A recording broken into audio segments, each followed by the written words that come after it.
Good morning, students. Welcome to this lectures for the paper Strategic Financial Management, paper number 2, final course, new scheme. I, CA Ashish Gupta, welcomes all of you. I am Deputy Director at Board of Studies and I am handling this paper. Now, students, before we start with the topic of the first topic of the day, I would like to give you some overview about this paper. Now, students, when we talk about the strategic financial management, I think it is, you must have heard from your seniors that it is one of the very scoring paper. Of course, it is a very scoring paper because it is a numerical based paper. But however, it is not 100% numerical. It is a combination of theory as well as numerical. So somewhere around 80% is numerical and 20% is theory. And since it is a number game paper, of course, it creates a lot of interest for you because ultimately it is a kind of a managerial information paper which gives the ultimately it helps the management to take the decisions. Now, when we talk about this paper is of 100 marks and duration of examination is 3 hours plus, of course, 15 minutes reading time. And I would like to here insist upon that this paper is basically the extension of the financial management paper that you have studied at your intermediate level or IPCC level, whatever it is. So, because what happens in this financial management, what have you studied? That is the basics of the financial management. Now, here we shall discuss the practical application of this topic.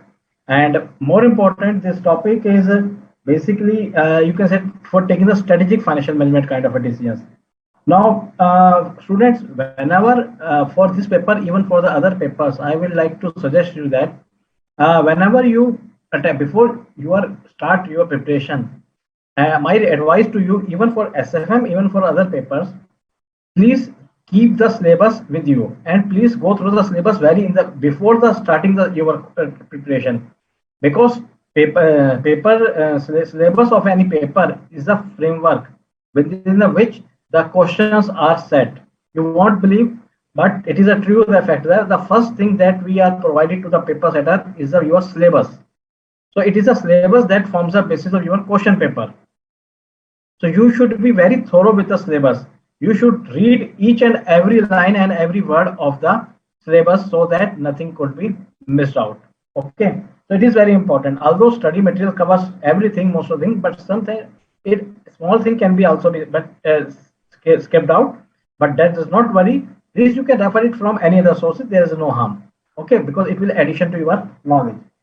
Now, when we come to the this concept that like sir, how we should because if you have asked your seniors, they may say that okay, theory may not be that much important for this paper, but my advice to you, please, student, don't ignore the theory at all, because it serves the two purpose. First of all, it makes you gives a clarification of the concepts. Second thing, it helps you to suppose in examination, because I will in the my in that, when our terminal session will be there in the end of my session, I will discuss with you what is the structure of this paper.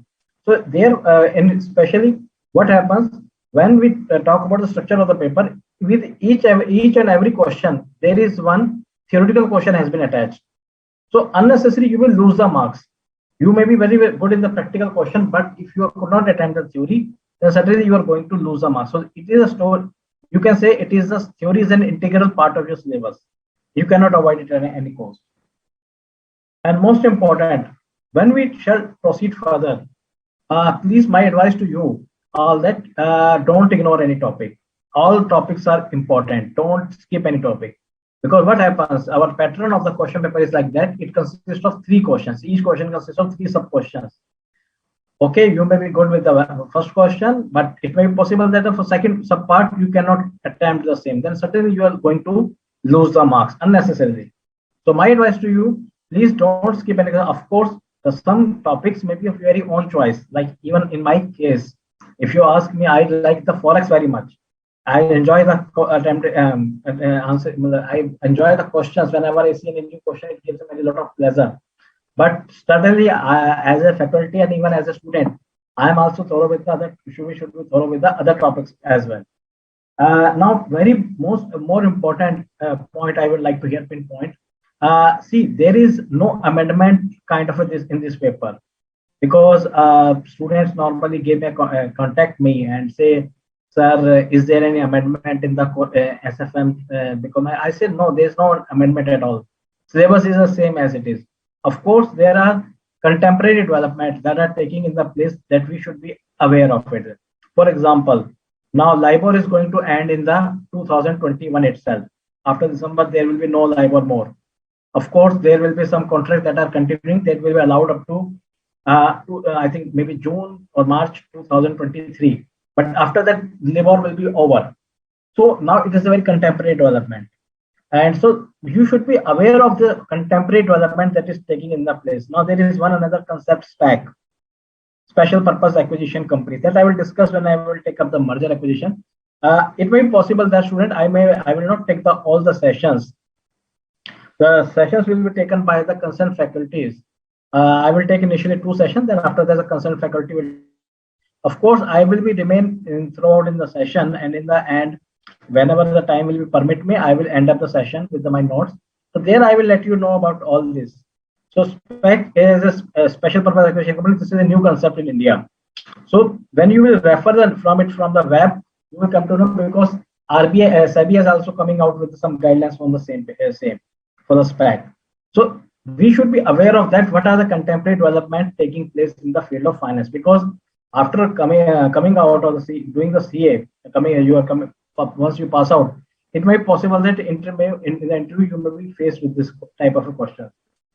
Now, very more important, never mug up any questions because it has been seen that the student normally say that I have done this, I have done this, I have done this. Student, please note, the cramming of the question is not that important. You should be you should understand the concept.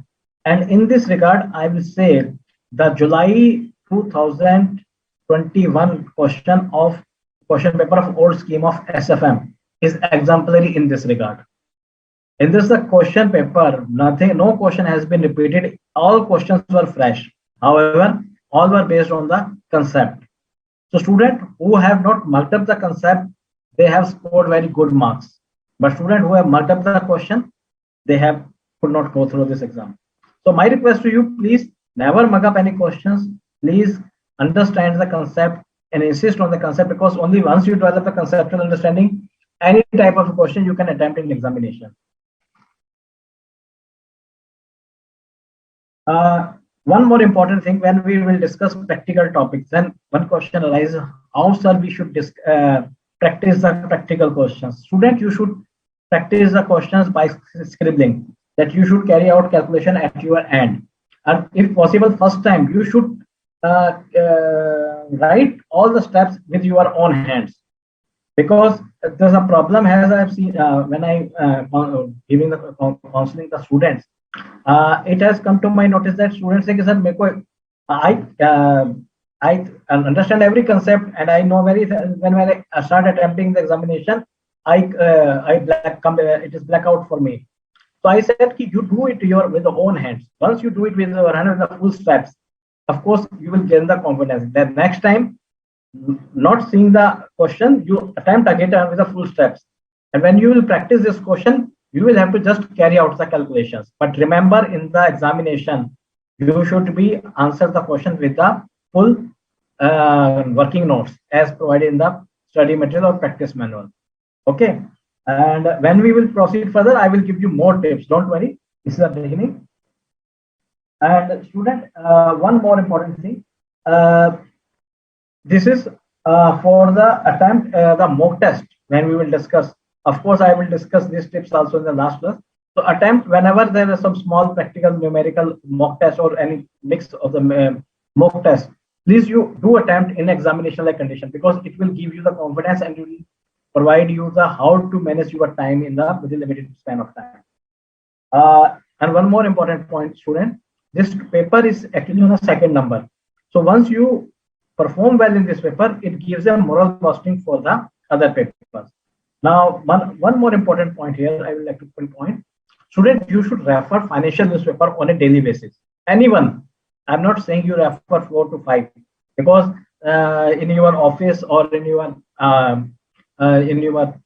principal office, there may be some newspaper, maybe they may be subscribing. So it may be Economic Times, it may be Mint, it may be Business Standard, it may be Financial Express, and or it may be Business Line. So these are five financial newspaper that you can, any one of them you can refer, and if you can refer more, it of course, because from this you will came to know about the contemporary development taking place in the world, and you are connected to the financial world. Now there is one important disclaimer here, student, because in this syllabus the topic of derivatives as well as portfolio management are there, that I will discuss later on.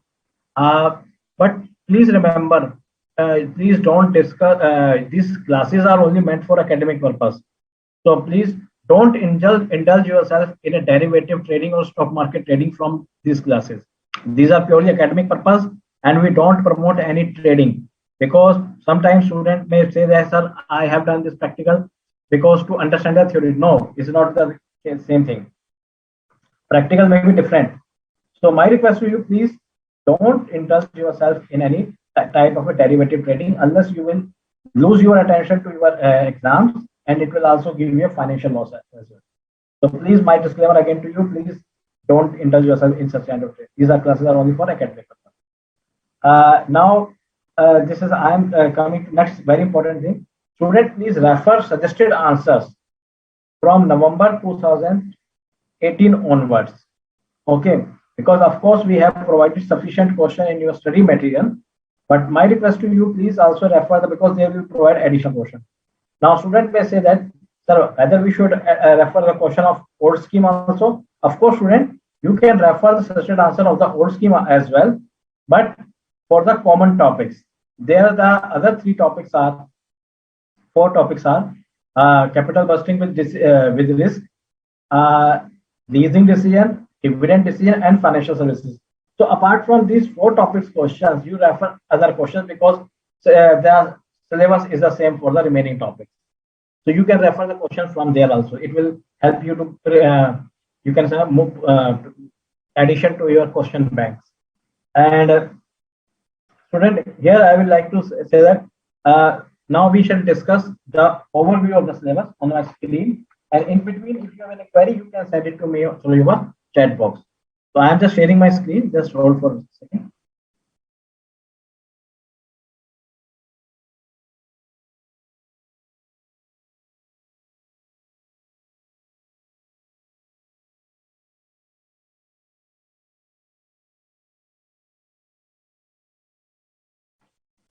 Vivek, my screen is visible. Mansukh, my screen is visible.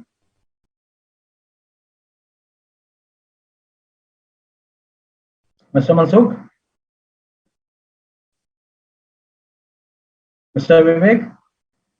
Okay, no problem. Student, if you could not see my screen, please let me know. Otherwise, I will proceed further.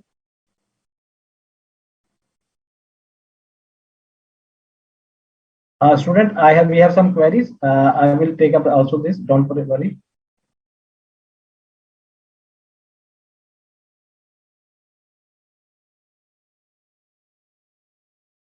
Okay, students, let us start the session.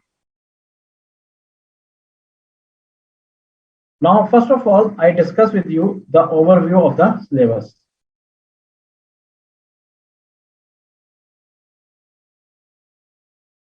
Now, the overview syllabus is likely to acquire because this is the objective, okay, to acquire the ability to apply the financial management theories and techniques in the strategic decision making. So here, the line itself makes you clear that ability to apply financial management theories that we have studied at intermediate level and techniques in the strategic decision making. Okay. Now, financial policy and corporate strategy. First topic of your syllabus is strategic decision making framework, interface of financial policy and strategic management. These are the objective of this topic. Now, student, although this topic is theoretical, But however, it has been observed that in a previous one or two examination, numerical questions have been framed from this question topic also. So you should be ready with every topic, every aspect of this topic. So basically, this topic is provides you basically what is exactly the because strategic management you have covered at your intermediate level. So how you take the, you can say, combination of strategic management plus financial management so that it becomes a strategic financial management that we shall discuss today. Now the next topic is the risk management. Now, student, the risk management, so far term of the risk, although this term has started gaining importance somewhere around in 1990s, but 1990s not risk is a prevalent from the when the mankind has, you can say the mankind is on the earth, but of course, the we can say the meaning of risk commercial risk management or risk of commercial risk management has come into somewhere around in 1900, and later on in 1990 the importance of this risk management has been increased because after that there are some kind of a financial new financial type of instruments have come into the picture. So here the risk management we shall see what various types of the risk faced by the an organization. Of course, since we are handling with the topic of the financial management, strategic financial management. So evaluation of the financial risk, we shall discuss in detail. What are various financial risks? And you believe me, students, it is a financial, you can say, if we talk about the overall risk management, of course, all other topics, because risk management can be of different type, that we shall see this operational risk, financial risk, okay, cyber risk. So there are different kinds of risk. Among these, the financial risk is one of the very important, and especially in context of a banks, this financial risk management is of a prime importance because there is one famous case, Baring Bank's case, which was 300-year-old bank that has been has to be sold to the, I think, ING just only for the £1 because of one rogue trader who has taken some derivative position that we will discuss later on, how he had taken the derivative position. So he has ultimately failed the bank. Okay, that has bank have been failed. Because of this, they were no proper risk management system was there. Now, next is the concept of value at risk. Of course, we shall discuss in detail when we'll take up the topic. Then there is evaluation of appropriate method for identification and management of financial risk. So this we shall take up. What we shall see how we can, what are the various methods for the identification of management of the financial risk. That we shall cover all everything. Now, student, we come to the next topic, security analysis. When we talk about the security analysis, student, this security analysis is very important nowadays because it consists of two parts. One is fundamental analysis and another is technical analysis. Fundamental analysis is basically, we can also say it as an EIC analysis. That is economic analysis, industry analysis, and company analysis. So see what happens, I just give you a very small example. Now, let's say any investor banker outside India or any hedge fund, they want to invest in India, they want to invest some money. Now, first question says where they should invest the money. So now they will analyze the economic situation of any country. BRIC means Brazil, Russia, India, China, and South Africa. So this term was coined at that time, BRICS. So these economies have been identified as a growing economies somewhere around 2007.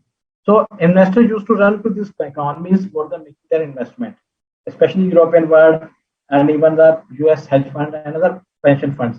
So there they invest the money. So this analysis is carried out and it is called economic analysis. Next comes industry analysis. Once they opt for, say, India, okay, they say we should invest the money in India. Now next question comes, in which industry, because industry means group of companies. Now question arises where they should invest the money. Here they can say there are many industries: cement industry, real estate industry, steel industry, IT industry, okay, fast FMCG industry, and other industries are also there. So among these, they will opt for industry in which they should invest the money. Automobile industry, one of the very important. So now they will decide in which industry they should invest the money. So they will carry out the industry analysis. Of course, at that time, the IT industry was in boom. So the company was going for IT industry. Now, at that time, in the once they have opted for this IT industry, now question arises in which company they should invest the money. Because in industry, there is a group of companies. So they can go for Infi, that is now Infi, it was Infosys in that time, TCS, okay. Of course, Satyam was at that moment of time was there, okay, Wipro. So all these companies were there and they will decide in which company they will invest. So this is called EIC something. I'm just briefing to you. We shall discuss it later in detail. Now there is another aspect that is called technical analysis.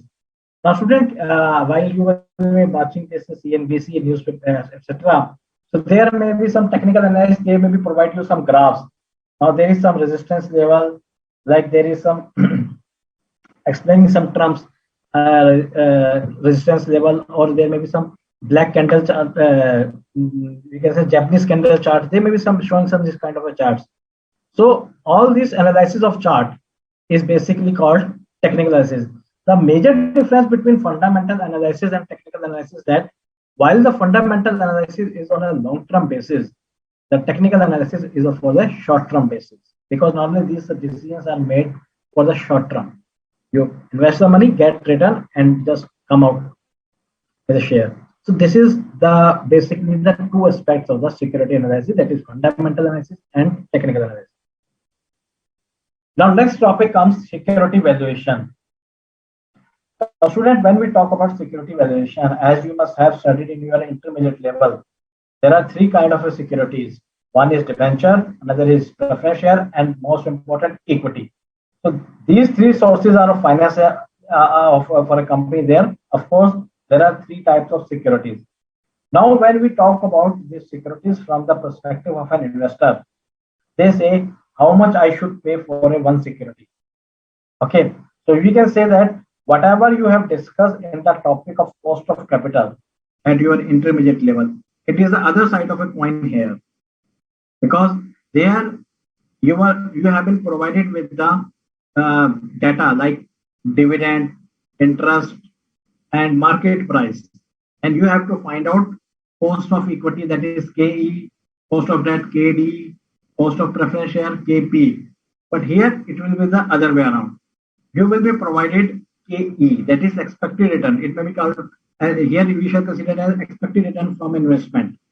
Okay, so here KE, KD, KP will be provided to you, and even dividend will be there, interest will be there. You may be required to find out how much price is justified for this security, because only then you can take a decision. Once, because you have carried out the technical analysis, fundamental analysis, technical analysis I'm not mixing here. Once you have carried out your fundamental analysis, okay, of course you identify one company. I will invest in this company. But now question is how much I should pay. Because whenever if I go to the company may will not issue the directly shares to me. I have to acquire the shares from the stock market, in the secondary market. So there I will need to acquire, decide how much I should pay for the same. And for this, I will need to assess that the company's my expected return from a security, my income, and then I will say how much I should pay for it. This is the security valuation. So various concepts we shall discuss here, and one more important concept we shall discuss here: cash flow. Because student, we are concerned with the cash flow, and cash flow forms the basis of valuation of the company. Because as you may be aware that the depreciation is basically a non-cash item, and also it is an accounting item. So the company's performance and actual, we can say, is may not be hampered by depreciation impact. We consider normally cash flow very as an important concept for the valuation basis, and practically cash flow is used most. Okay, so of course we shall discuss all these main important approaches to valuation of equity share, valuation of preference shares, and valuation of debenture and bonds. When we talk about the bonds, student please note, now preference shares are not that much in prevalence. Normally, two securities are prevalence in that is equity share and debenture. When we talk about the debenture or bonds, it is we can say it is kind of a fixed income securities. Of course, they are fixed income securities. They may be issued at par, but still their value may be vary. How they will value will be vary. When we shall discuss the topic of valuation of bond, and I think I will take this topic myself. Then I will let you know what are the nitty-gritties of this fixed income securities, and even some companies are investing huge amount, and especially when if you sometimes you may be if you read the newspaper, so they may be saying some mutual fund fixed income mutual fund schemes. They normally invest in these bonds, okay, and how they value this bond and how the valuation of bond impact their performance, that we shall discuss everything. Student, you may have some query. Please send your queries, because after my overview, before I will start, I will take up your all queries. Now, next comes up portfolio management. Of course, student, when we talk about the portfolio management, portfolio is nothing but it is a combination of the various assets. Because there is very one famous, you can say, couplet, or we can say it is an idiom. Don't put all your eggs in one basket, because once the basket is fallen, all eggs will be broken. So it is always better you divide your eggs in 3 to 4 baskets, so that even if your one basket is fallen down, at least the eggs that is lying in your in other 3 baskets may be saved. Similarly, when you invest, don't invest your money in a one security, one company, because it invites a concentration risk. So always it is recommended to diversify. Once you diversify, of course, there may fall in one market, one security, there may be an increase in other security. So of course, then there will be it will compensation. So it is even in the market you can say I can invest in a different securities, but even in you can say when we talk about security investments, so you can invest in the various type of your funds. Like you can invest some money in your gold, you can invest your money in some you can say real estate, and you invest some part of your money in the share market. So by this you create a portfolio. Okay. The next topic is securitization. Student, you must have come across the term debt securitization in your intermediate level. Here, the securitization means now what is happening. Actually, securitization is nothing but it is you can say liquidation of the illiquid assets. Like when any company have a debt receivables in their balance sheet, so of course the investor will pay after some time, but it will take some time. So for this purpose, what they do, they convert these receivables into the security through the special purpose vehicle, and these securities are floated in the market. Okay, and whenever the money comes back, they get their because they come back because special purpose vehicle creates the pooling of the funds and give the money to the company. So the money comes directly to the special purpose vehicle. So we shall see how this operates. This is more or less theoretical topic. Now next topic is mutual fund. Now student, I think there may be not any person who may not be aware of this term mutual fund. Because what exactly mutual fund? Mutual fund is basically pooling of the money. Say for example, if I talk about the share of Reliance. So I'm not since I'm not in the market, I may not be aware of the rates of the etc. Say I say another company, say there is a very big company, very good running company. Their share may be having a price of 10,000 rupees. Okay, as an investor, if I owe the money, I am owning the money, say want to invest money, say 5,000 somewhere. So I cannot invest in the share of this company. Why? Because even says I am having 1,000 only. I leave it, be it say it is a 1,000 rupees only. So with this 1,000, I cannot invest the money in that company because the share worth rupee 10,000. Now in that case, what option left for me? So because if I go to the company, if I go to the market, 1/10th share cannot be sold to me. Okay. So what I do, or I may be like my kind of a person, maybe many. So what we do, we combine our funds. So my like there may be some possible say I may get some more persons, and similarly say we have collected 20 persons are there who have 1,000 rupees and they want to invest in the Reliance share. So what we do, we pull up our money and say we come out with a hand in at 20,000. Now, when we have 20,000 rupees is with us, what we do, we acquire the two shares of that company. Okay. And we create the units. Okay. One unit will be given to each person. Okay. Now, the one unit, because there are 20 units will be there, and one unit will be given to each person. Now, say tomorrow, after 1 year, the rate are this market rate of these shares are doubled. Then comes out the 40,000. So what we do, we sell these two shares and get 40,000 and divide the money among selves. Of course, I have invested. 20 units are there, so 40,000. So I will get back for one unit 2,000.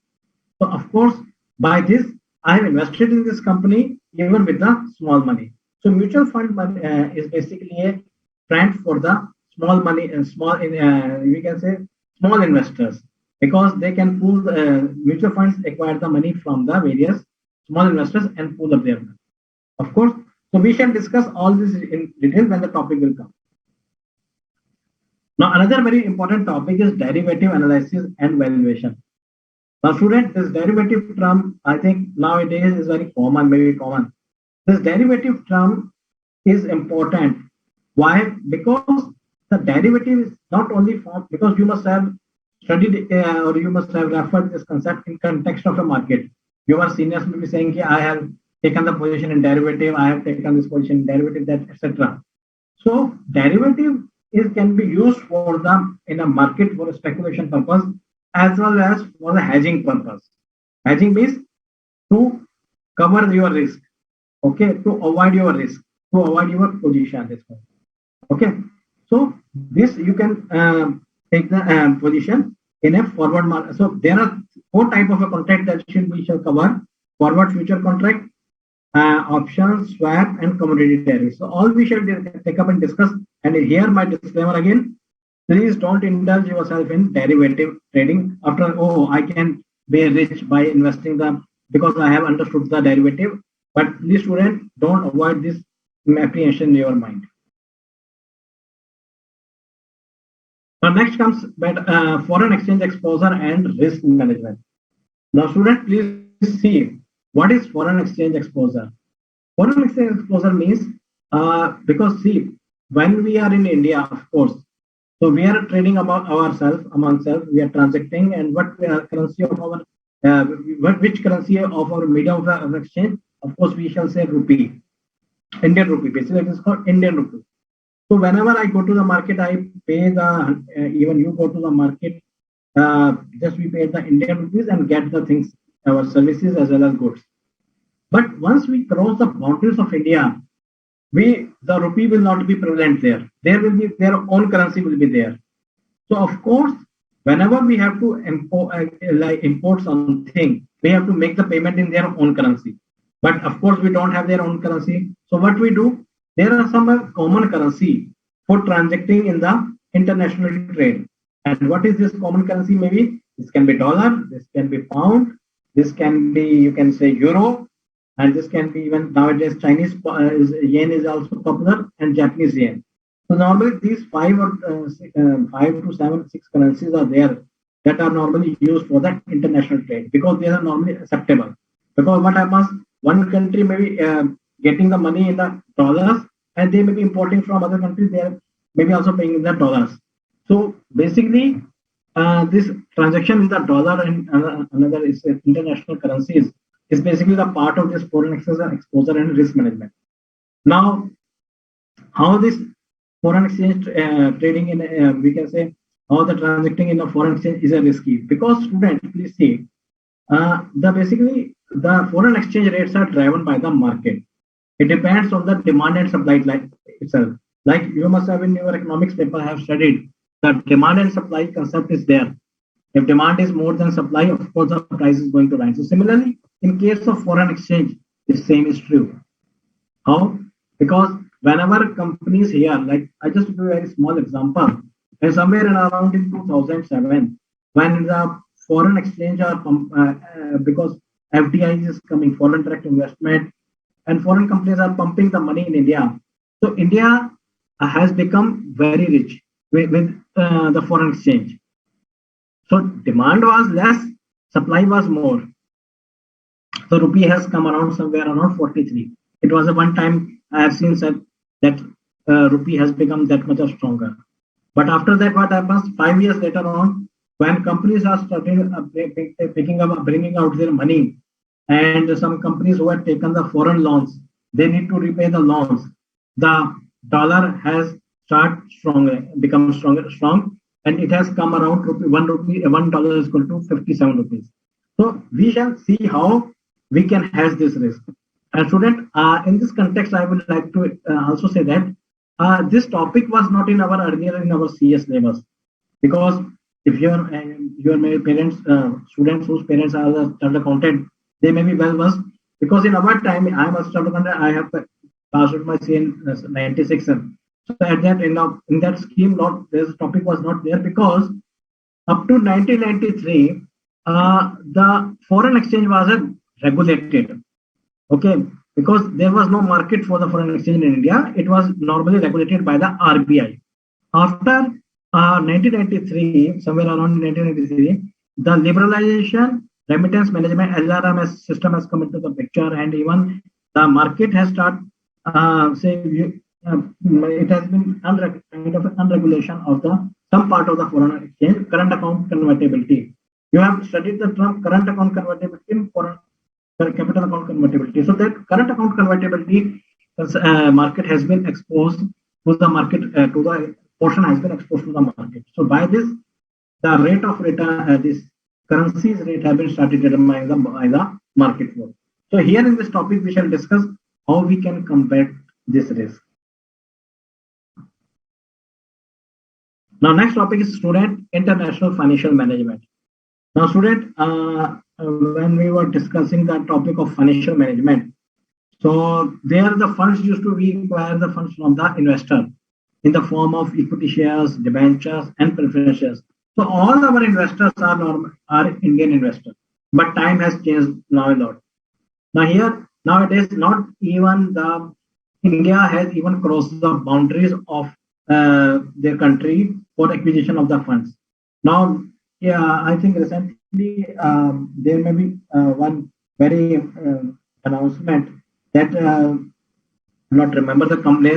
They have acquired the foreign bonds. They have issued the foreign bonds, offshore bonds. These bonds are called offshore bonds. So now the companies are issuing not masala bonds is a very good. You have heard the term of masala bond. What exactly masala bond? These masala bonds are not issued to Indians. These masala bonds are issued outside India. These are called offshore bonds. Okay, so and you must have studied a term of American depository receipt. Okay, global depository receipt. So all these are financial instruments that are basically international sources of finance. Okay, so now the companies are acquiring the funds from the outside India, because after 1991 or somewhere around 1993, once the Indian economy has been globalized, so even the foreign companies are investing the money through these routes. So even Indian company can acquire the funds from there. Okay. Now there is another topic: international capital budgeting. So international capital budgeting means capital budgeting you have covered at your intermediate level, where our project was domestic projects. Okay, we are investing in this machinery. That one kind of a question here. Here you are not investing the money in India. You are investing the money outside India.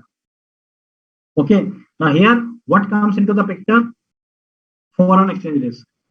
Okay, once you cross the boundaries of your country, this risk will come. So foreign exchange exposure, foreign exchange exposure risk plus your financial management becomes the international financial management. Accordingly, foreign exchange risk plus capital budgeting decision becomes international capital budgeting. Okay. Now, next topic comes international working capital. So, working capital management you have covered in your intermediate topic. Here we shall discuss the international version of the same. Now, next topic is students is interest rate risk management. In the interest rate risk management, what happens? You must have referred the newspaper or somewhere in the news. The RBI is going to cut the rate. RBI is going to increase the rate. So by this rate, basically what happens? You because nowadays if you go to the taking a loan, so now and it may be possible that you maybe have heard that now the housing loans are very cheaper. Okay, so now what happens when interest rate changes? Of course, it poses a risk.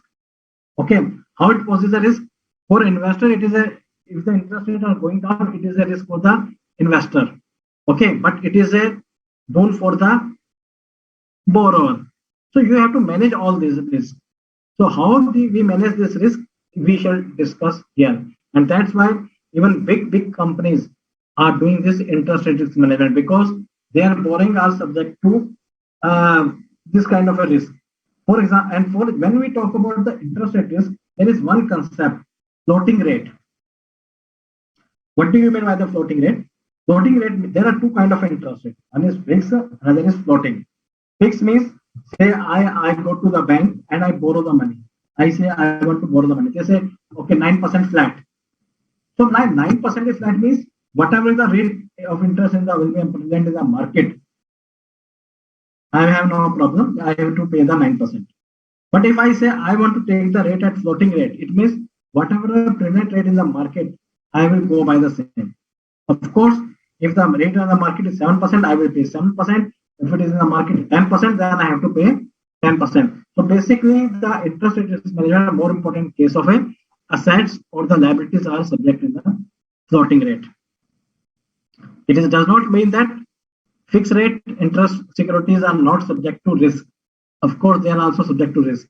That we shall discuss when we shall take up the topic of bond valuation. Then you will get the link how the interest rate risk and the bond valuation is linked. Now, another concept is a corporate valuation. Now, corporate valuation is very important nowadays because there are spate of merger acquisitions are there. This after 2007, there are spate of merger and acquisition. You maybe recently there was a news that Reliance is acquiring the REC Solar holding from China National Blue Star for $771, that is $770 million to cut down their own carbon emission. So all this, whenever you read this kind of news, so question comes, how much they are paying is based on the concept of corporate valuation. So corporate valuation has become one of the very strategic, you can say, function of the financial management, where we have tell the company what price is justified for acquisition. Because what happens, if you are acquiring any company, because next topic is merger acquisition, here if you have made any mistake in the valuation and you have overpaid the money, your whole business is going to collapse. I'm just giving quoting a simple example. Now suppose if you go to the market, okay, and you buy a smartphone. So you look out well their feature and you assess how much I should pay for the same. Okay, of course there are fixed price for the same and there will be some price, but still you will look out for some features. So if it suits you, you may pay higher price. Of course, the price, but if it does not suit you, then you may not any price for the same. So the shopkeeper may say, okay, just let's bargain.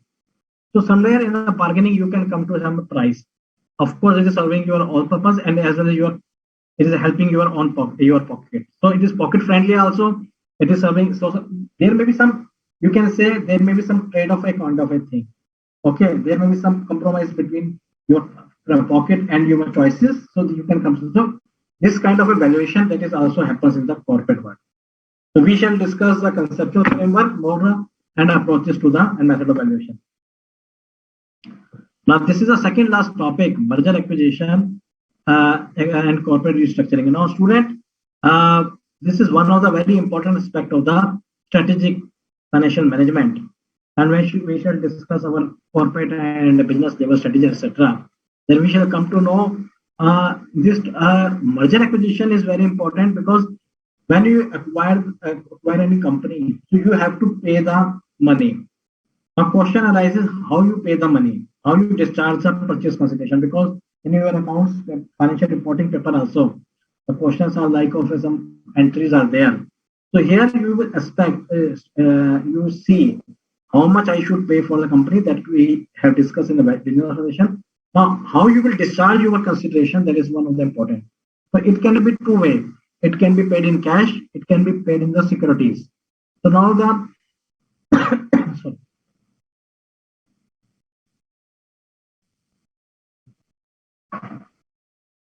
Now when we pay in the securities, there we have to decide the swap ratio for what how many shares our in our company in the acquired company we shall pay how much share will be given to them.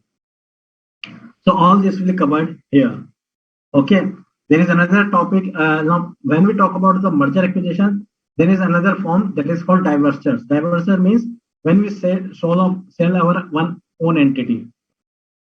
This is also called divestments. This topic will also be covered here. Ownership restructuring means internal reconstruction. Means we are doing the internal reconstruction. We are just writing off our debts, hair cutting. All this will be covered here. Now the last topic is startup finance. Students, now the startup word is not a new to you because every day the newspapers are full of our with the new startup. So because the time has been changed a lot.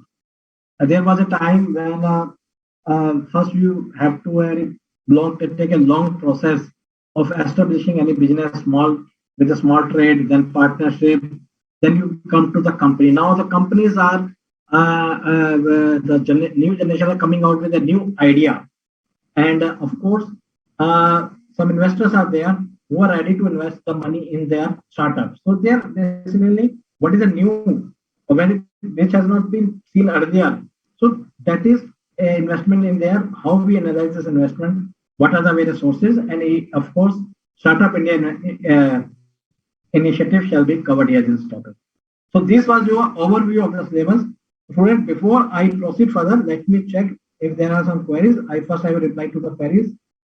Then I will proceed further. Now this is Jason Jones. Is there any study group? Student, I could not get what exactly you mean by study group. Of course, we have some more other faculties than the. This Prerna is saying, sir, we will have SFM every morning or 3 days a week. Only 3 days a week.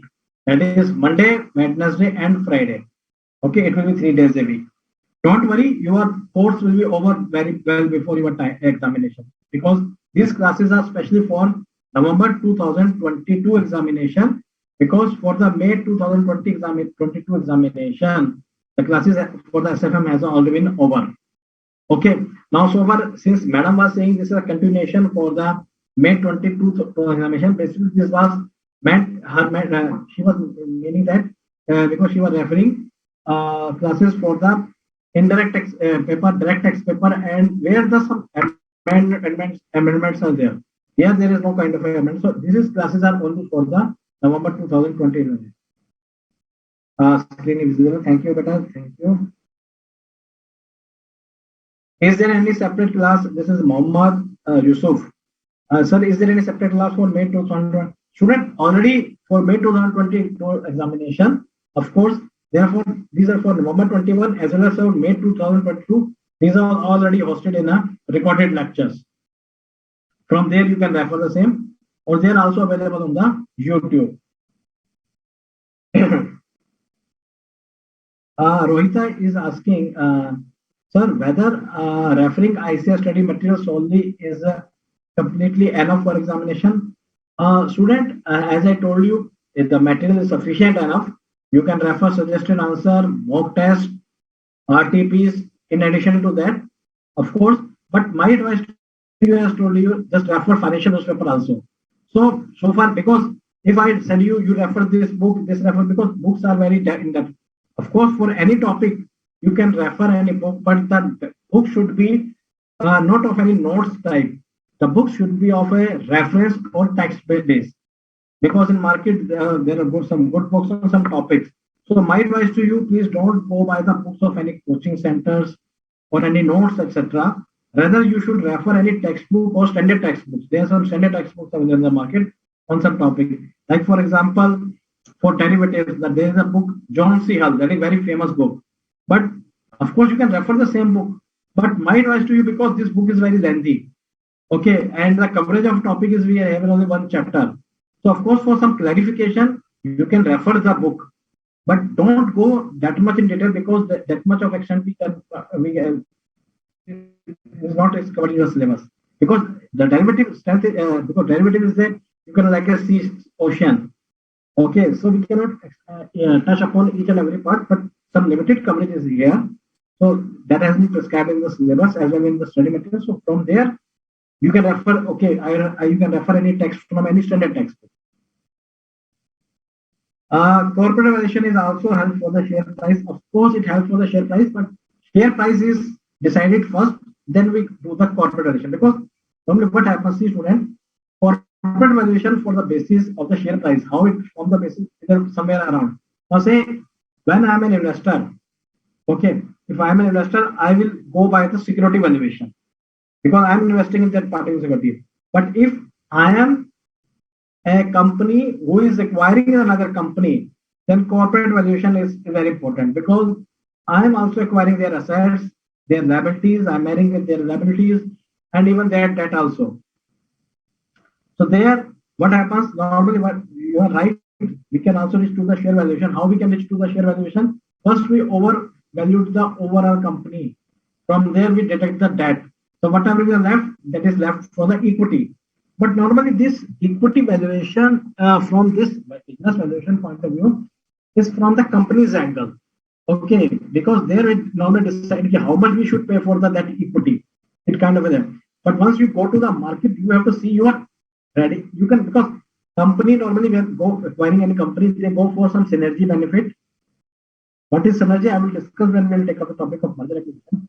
Normally they go for some other kind of a strategic benefit. But you invest for the regular income or capital gain. So your view will be on a security valuation. Okay. May I use June 2021 reprint of study material for this class? Of course, student, you can refer November 2020 reprint, June 2021 is a reprint study material for this class. No problem will be there. Okay, so you can continue. Of course, we shall come out with some another edition. But please remember, once we come out with another edition, we shall provide some separate pages from in the website from where you can differentiate between these two study material. But please remember, there is nothing like that. This material will not be applicable for this. Of course, there will be some small changes. There will be like of a corrections, etc. So we will let you know every change. So you don't have to worry about. You can continue with the study material till the new study material comes out. There are hardly any practical questions covered in the how student know. Question, please. There are enough questions has been included in the study material. Moreover, I have also suggested you to cover suggested answers from November 2018 onwards. This will help you to boost up your question bank. Okay, even you can refer RTPs, mock test, previous mock test. Okay, so don't. So you can from there you can get more questions. And student, more importantly, as I said in the beginning, increasing the number of questions is not that important. Understanding the concept is more important. Okay, students. Now I am starting with the topic, the first topic of the day.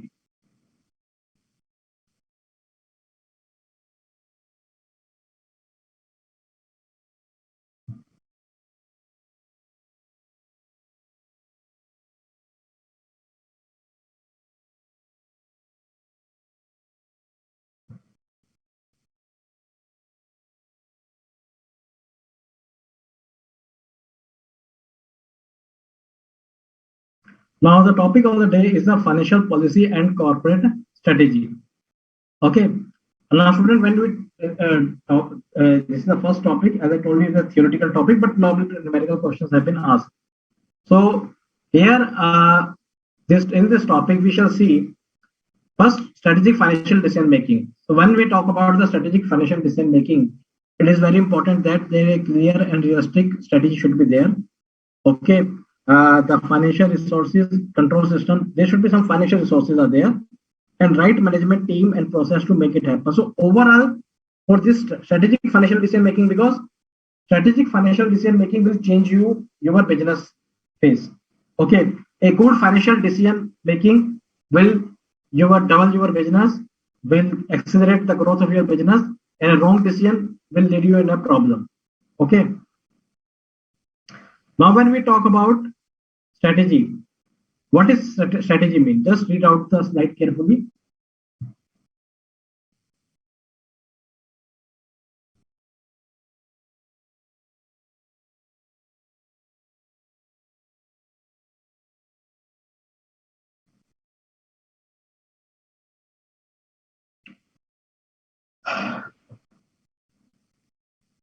Now, student, when we talk about the strategy,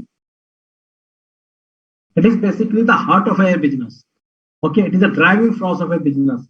Okay, it is the strategy that gives you a place your to be business over and above other business. It gives you a very competitive edge. Okay, so strategy is something that you make you different. Now, simple saying, if I talk about you, so when I talk about say when we since we are a student in your age also in my age also, when I was a student and now as a student you must have your friends. Okay, of course your friends may be in the CA, so you will see every student have their own strategy of study. Okay, now one student have a strategy and is scoring the good marks, so it is a strategy that gives them the edge over the others. So you should design your strategy with very careful thought. Of course, don't too much go into the thoughts that ultimately you lost your objective, but you have to take the decisions very wisely. Okay, so it can be defined as a long-term direction and a scope of organization to achieve competitive advantage through the configuration of resources within the changing environment for the fulfillment of stakeholders' aspiration and expectations. Now, configuration of resources means, like for just I give you a very small example, like in case of a banks, earlier there was a time that the banks were on not on say on IT system. You, if you ask your parents, you may not be aware, but your parents may be aware. There was a manual passbook filling also system because we used to go to the bank taking the passbook. They used to carry out the entry in your passbook manually. Now the system is very simple. You go to the bank and put your passbook in a printer. It will come out printed, or even you can refer it from your laptop, mobile. Okay, so everything is there. So what happens somewhere around in 1990s when the private banks were came into the uh, into India, so they have started moving from manual to private, manual to IT, IT mode, manual to IT mode. Okay, so there at that time, around say somewhere around 2000, the PSU banks has to upgrade themselves to the IT sector.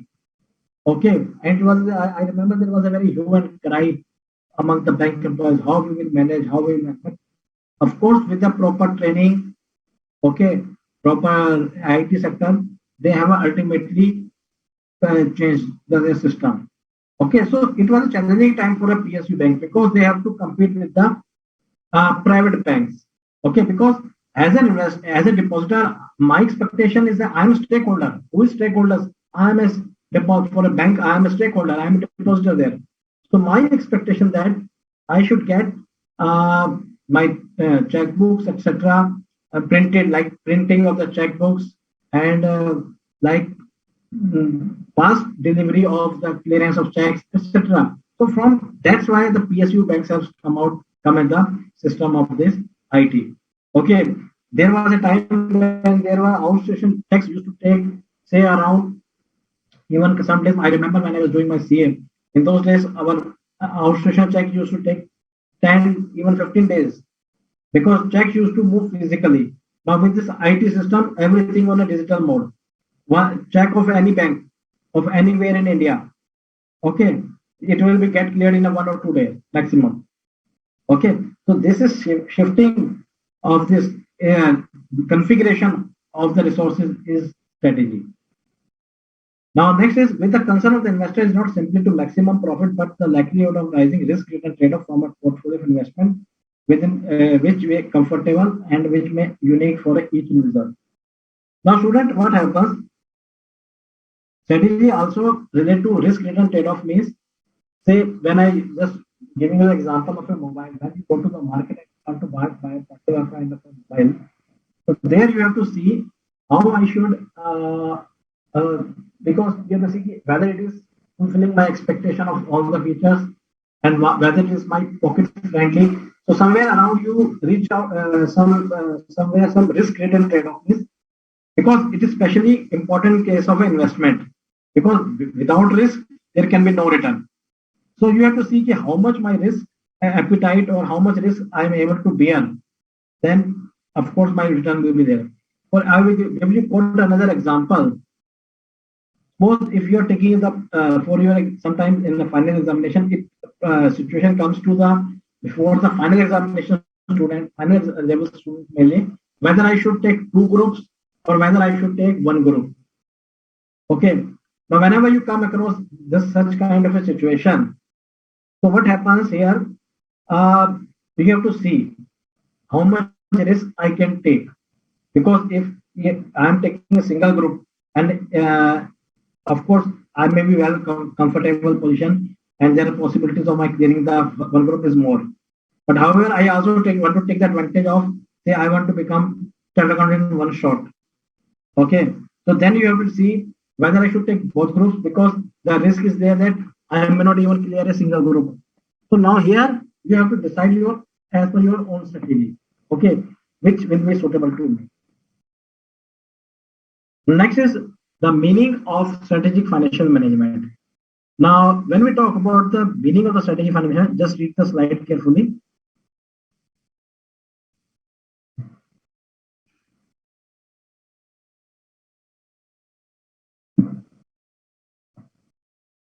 Student, in the beginning, you may be saying, sir, there are too much theory is there, but please have some patience. Of course, we shall take up practical today. And if time will permit, we will take up the, of course, we shall take up the numerical today and we shall continue in the next class also. Okay, now here the application of financial techniques to strategic decision maker decisions in order to help achieve the decision maker's objective. Okay, so we have normally covered what are the various financial techniques that we can cover to make the strategic decision. Okay, so that our decision makers objective to fulfill the strategic financial combines the backward looking report focused discipline of financial accounting with a more dynamic or forward looking subject of financial management. Now see for financial in the strategic financial management what happens, numbers are provided by accounting. Okay, so from the basis of a number of numbers provided by accounting like balance sheet, income statement, we take the decisions for the forward. Okay, whether we can take this venture or not. Okay, how to finance our next project. So all these are basis on the basis of our financial accounting numbers, but it is forward looking. It involves the allocation of the scarce resources among the competing opportunities. Like in economics, we have said our wants are unlimited, our resources are limited. Okay, then we have to make a choice. Similarly, in finance also. Okay, there you must have studied the term capital rationing in your intermediate level, where you have a limited capital and you have many projects. So there you have to see in which project I have to invest. So all these, like here in the strategic financial management with the limited resources, what opportunity you can avail, that has to be seen. Okay. Now next it comes, it also encompasses the implementation and monitoring of the chosen strategy. So to achieve the agreed objective. So basically it is implementation and monitoring of the chosen strategy. Now once you choose any strategy, and you have to see their implementation as well as continuous monitoring. Suppose, as I said, you quoted the example, you have opted for the two groups, okay. But once you opted for the two groups, of course, you have make up your mind But once you start preparing for the same, you start realizing that I am losing my concentration on one group which is solid for me, for which I am very happy. This is USB mine. Okay, USB. So now in that case, what happens? You maybe say, okay, I think I should avoid the same. So strategy does not mean once you implement the strategy, it is over. Your job is not over. You have to continuously look upon the same and monitoring the same, and where there is any improved scope for improvement, you have to see. Okay, so it is very important, and it may also require some configuration. Like in case of if of course you have opted for the two groups, then you are saying, okay, I may not be getting this much of time, so of course you have to stretch your time. Okay, so this all these strategies plays an important role. Now next is the functions of the strategic financial management. Strategic financial management is a portfolio constituent of the corporate strategic plan that embraces the investment and financing decision required to attain the overall objectives. So these are basically functions. Okay. So now we talk about the functions. These are basically we can say more important functions are continual search for the best investment opportunities. It does not mean you are looking for, because once you come out with the CA, okay, you may join the one job, okay, but of course you will continue to look for another opportunity. Selection of the best profitable opportunity, that is the best. Determination of optimal mix of funds for opportunities. As you have studied in the capital structure, cost of capital, what mixing of the fund should be there. Okay, now the time has changed. It can be your venture capital, even leverage buyout that we shall discuss when we take the topic. Establishment of the system for internal control. It is very important because internal control will provide you with a hedge against the risk. Okay, because risk management is a part of internal control. Analysis of the result for the future decision making. Okay, analyze for your results and it will help you to for the future decision making. Now, these are the key decisions within the scope of financial strategy: financing decision, investment decision, and dividend decision. So these three decisions you have covered in your intermediate syllabus. So I will not need to insist upon the same. My discussion will be on the portfolio decision. Now, portfolio decisions means we have to invest in the various, because it is always said that don't, as I told you, don't put all the eggs in your one basket, because it will, because diversify your investment will help you to diversify your risk. Okay, so because say even like I got the example of Reliance Limited, they are going from for the solar emission, solar panel. This is means they are going for the this is for solar acquisition company, that REC Solar. So they are going for a solar power. You can say for power plant, not power plant. They have some panels for solar power panels. They are going to company they are acquiring. So all these decisions, like even Reliance has come into the Reliance Fresh. Okay, so this kind of a decision, that is giving the portfolio decisions, will not invest on a concentration of one industry, because one industry may have a time. So they can go, like in this regard, I will also give the example of Tata. When Tata has started the TCS, because they have diversified their business into IT, but TCS done very well. Okay, so TCS come out with another important company in IT sector. So all these kind of initiative portfolio decisions are the scope of the financial strategy. Now, when we talk about the strategy at different hierarchy level, there are three levels. One is corporate level, okay, then another is business unit level and functional level. Okay, now corporate level means when we talk about the corporate,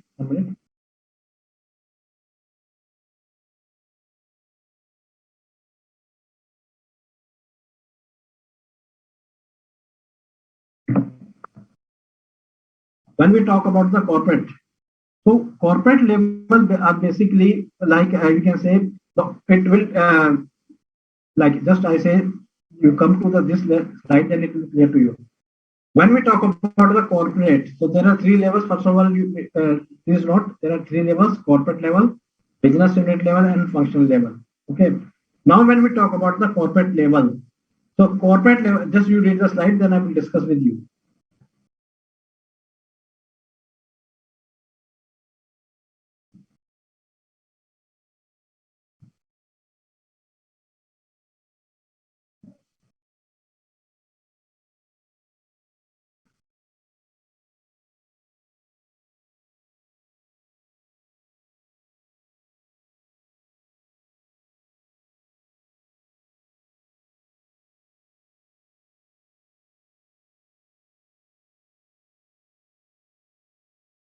Okay, student. Now see what is happening. That it defines basically what is strategy. Corporate strategy is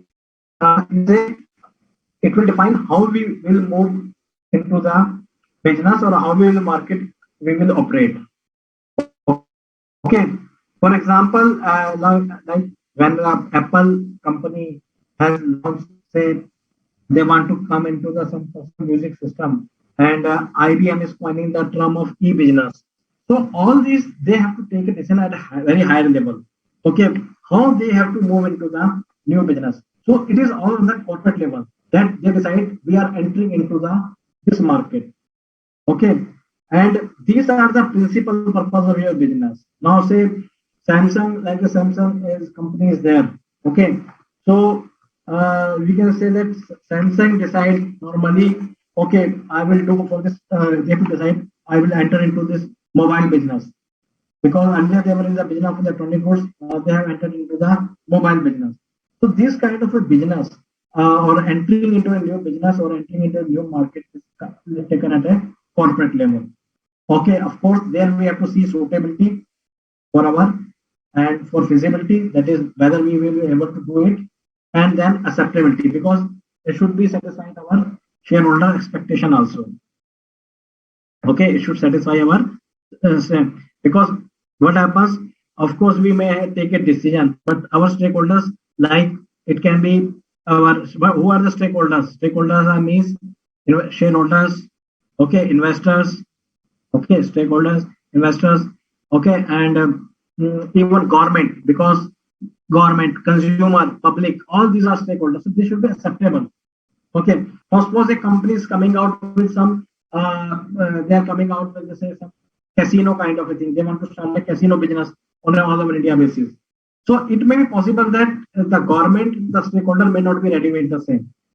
Okay, so that kind of a situation is there. So we have to see the acceptability of the stakeholder also. And please remember, corporate level strategy will be decided for the further two level strategy, that is business level strategy and personal level. Because ultimately resource will move from the direction will move from the top. Okay. Now next comes the business level strategy. Just read the slide carefully, then I will discuss with you.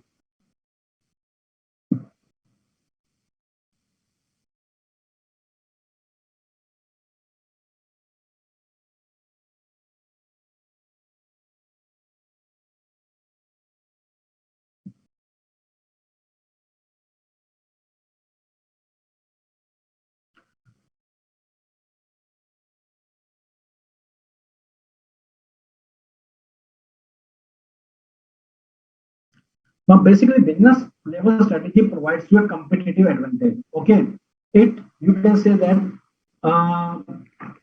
that it's outline and incorporate that. How can you can say exploit the see what happens? Every company may have some strength. Okay, so by utilizing your strength, you came out with a market leader.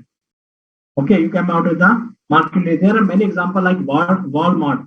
They have a cost leadership there. It is very famous for the Walmart that they have a cost leadership.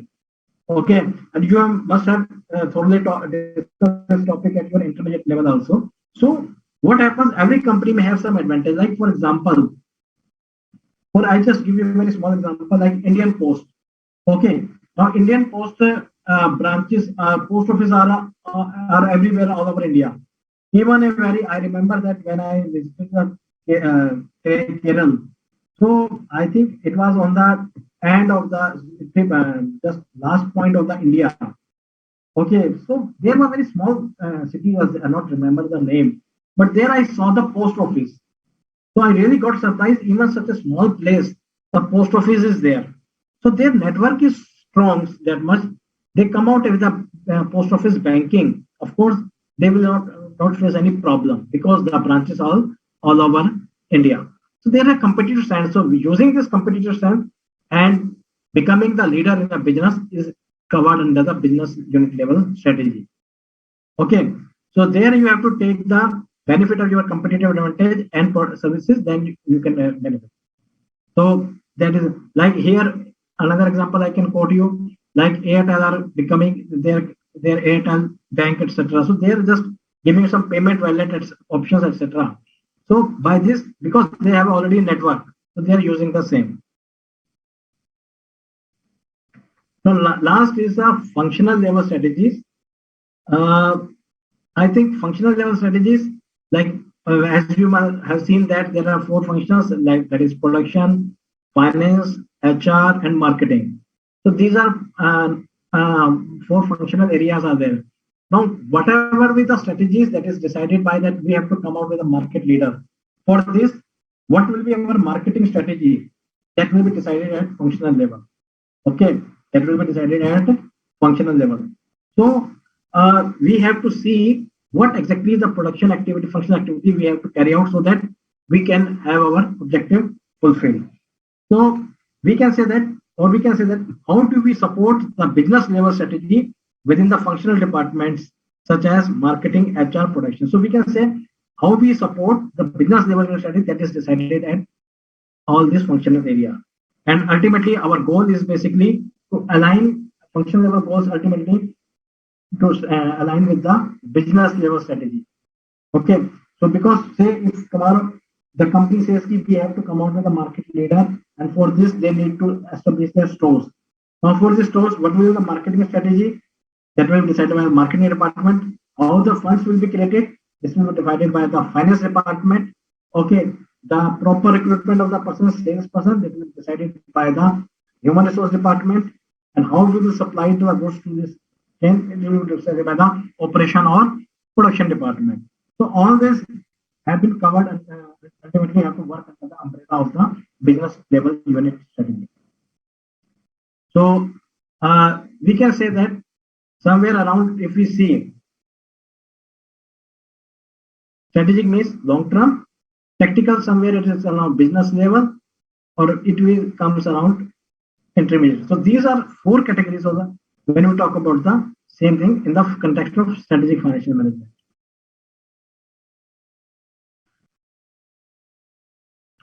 Now, before I discuss the financial planning and going for a break, I'm just taking the queries of the student. If there are queries, then I will go to the break. Then we will solely ask corporate valuation.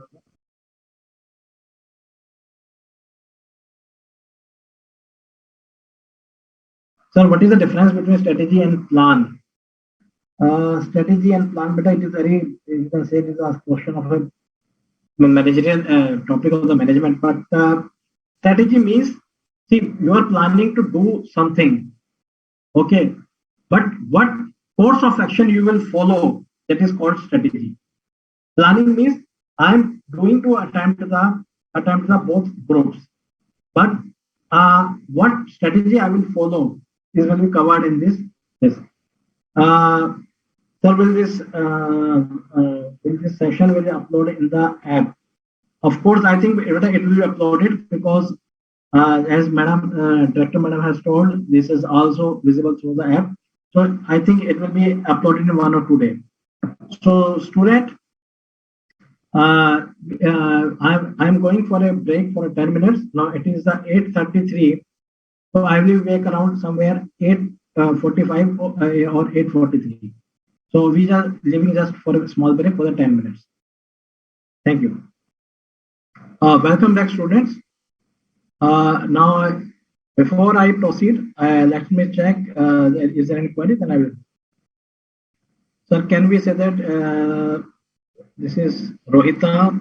Sir, can we say that the corporate level strategy means identifying or selection of a business? Business level means, of course, you are right. Means formulating policies that ultimately decide how we have to move, because the corporate level decide that we have to do this, they decide how we have to proceed, of course. Okay, Rohita, now I'm taking to the screen.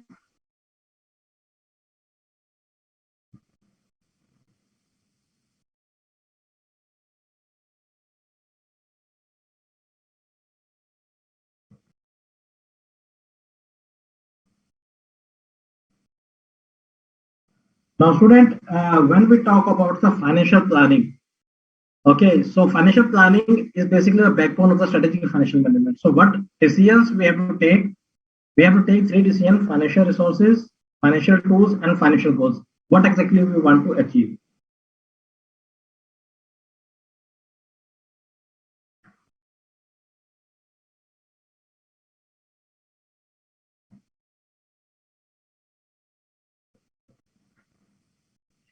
Okay, student. Now there is one topic, external funding requirement, because this topic is basically related to your financial planning.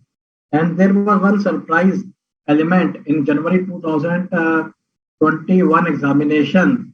Is that a question has come from the external funding requirement. Now, what exactly this concept is, please read the slide carefully. Then I discuss a topic and the assignment that we have uploaded. We shall take up this assignment. Okay. So we shall discuss the numericals on this topic also.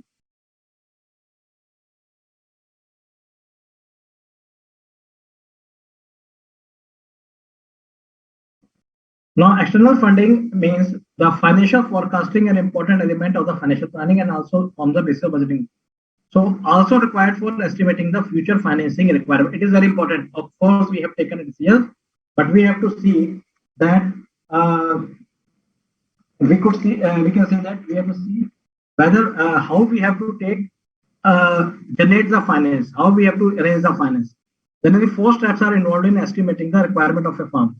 What happens? See, students, it is not always possible that all the funds will be available with you. You may have to arrange some funds. First, the forecasting the sales as a most of the other forecast budget will follow it. Now, when we discuss the topic of budgeting in your costing, you see it starts with the sale. That there is this much of sale, and accordingly, all parameters are decided on that basis. Making projections for additional variables such as expenses. It may be possible that suppose if you are increasing your sale by going to the export market, into entering the export market. So there you have to see what will be the expected foreign exchange rate risk, etc. All these consideration has to be taken care there. Estimation of the level of investment in the current and fixed asset to support the projected sale. Now, student, this forms the basis of your external funding requirement. Because what happens when the sales will increase, of course, your investment will be in the resources, that is, investment in the working capital, investment in the fixed investment may also increase. Not always increase, but may also increase. If there is any unutilized capacity there, of course, there will not be increase in any fixed assets anymore. Okay, but if there is a company is running at 100% capacity, then of course there will be a requirement for the more fixed asset, and then determining the financing need. So you can say this is a four steps we involves in our external estimating the funding requirement. Now, when we talk about the external funding requirement, what we follow, we say there are many methods. There can be any method. Okay, this will be scenario will be there. This will be scenario will be there. But normally the method mostly followed, that is followed by the increase in the sale. Okay, and then we can do like changes like that. There is reduction about 5% in selling price or the product service, and increase in labor of the cost. So all these are budgeting elements. So thereby we do, but no, this approach is normally complicated one. So what we do, we normally use the percentage. There is a following the percentage of sales method. That is the simplest one. What we do, we carry out, say, this much will be the change in the percentage, our percentage change in the sales, and on that basis we go for other changes. This method works on a simple logic that various expenses, assets, and liabilities for the forecasted period changes in the same percentage as a change in the sales forecast, and then this percentage to develop a pro forma balance sheet and determine the those. This is the pro forma balance sheet. Pro forma balance sheet means estimated balance sheet. will determine the amount of EFR, that is external funding requirement. So please take 2 minutes. Just read this slide carefully. Now after this, we shall see how we can this follow the approach. That is, we can also see the how we a formula approach can be followed.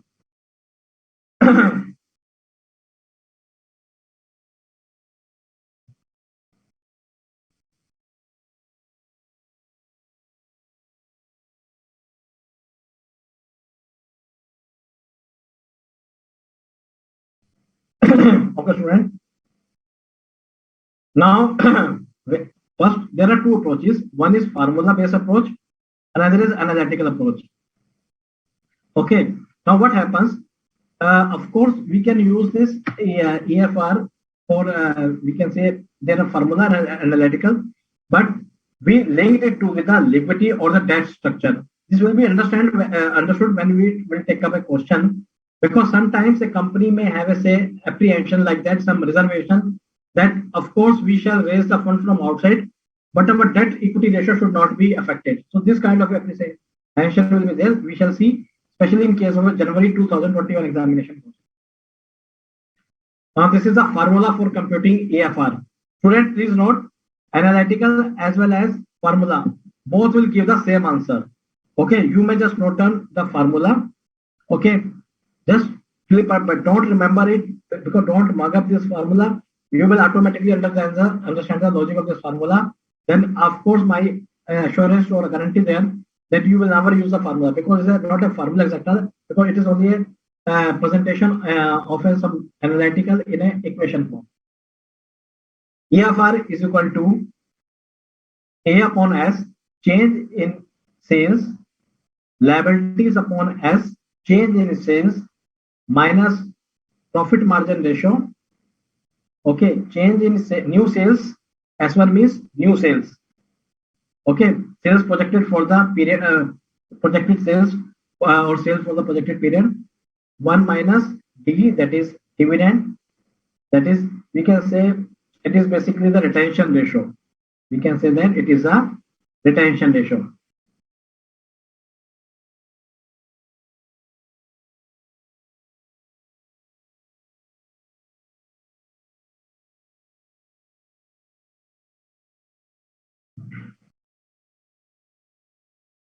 Okay, student.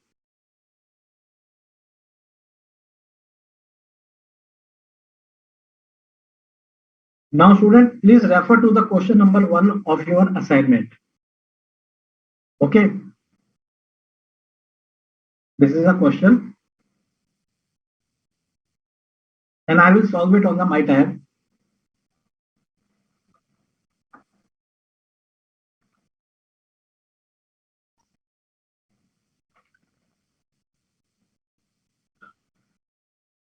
Now, this is the balance sheet of the ABC Limited. Okay, as on 31st March 2021.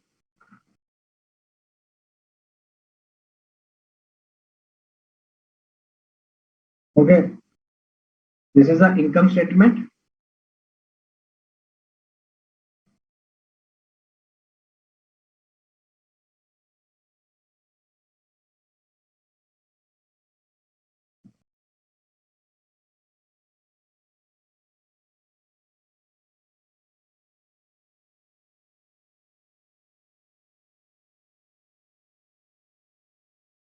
Now, in the question, please see, I'm just taking it to you the question. Okay.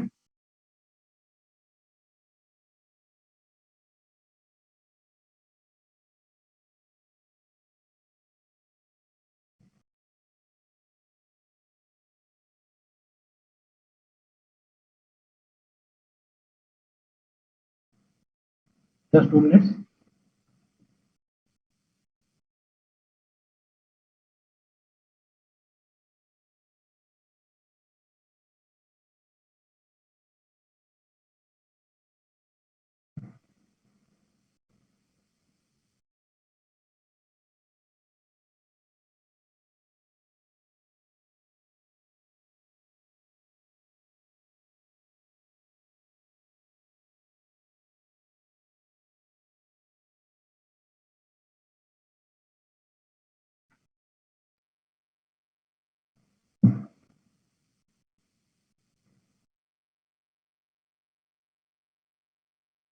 Now, student, please see here. It says, assuming that next year the sale will increase by 15%, then what would be the? I think I need to type change it. I think it will be more clear now. Okay, assuming that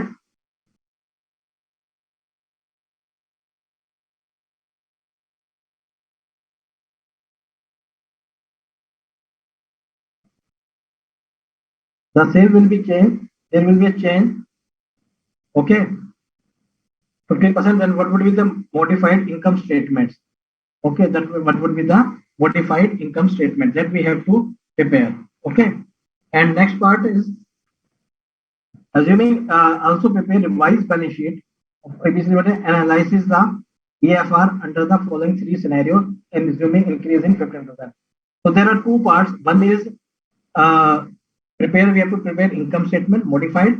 Then in another part we have to prepare balance sheet under three scenarios, and on that basis we have to compute external funding requirements. So all we will do it thoroughly. Okay, so let us see the solution.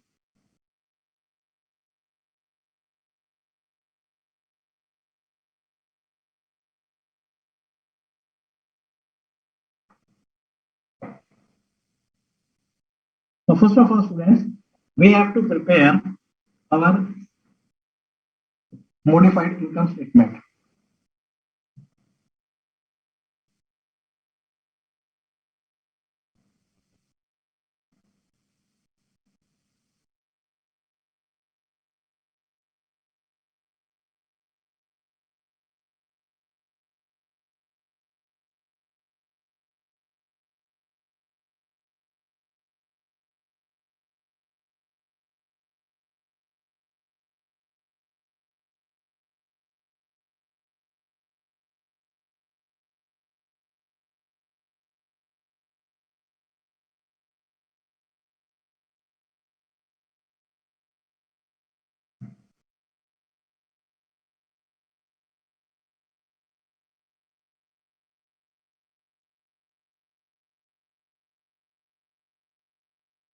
Now let us see. First of all, here we write particulars.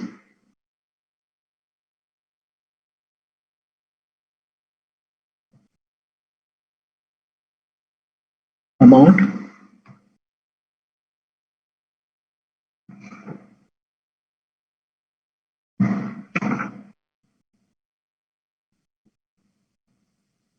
Okay. So our increase is by 13,58,000. Okay. So first of all, we see because our existing sale is 1 crore 35 lakh 80,000.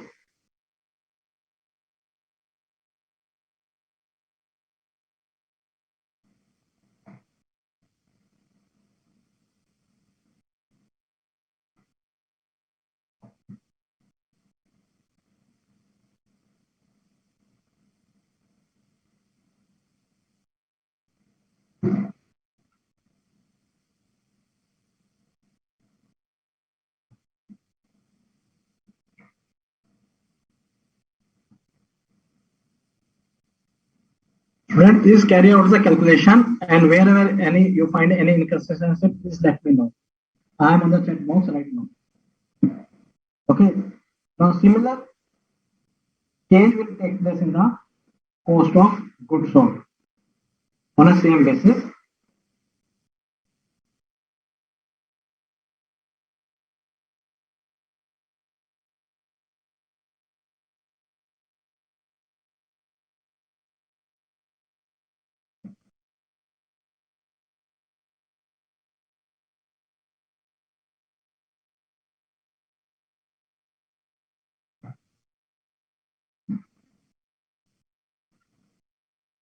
Okay, this will be our revised gross profit.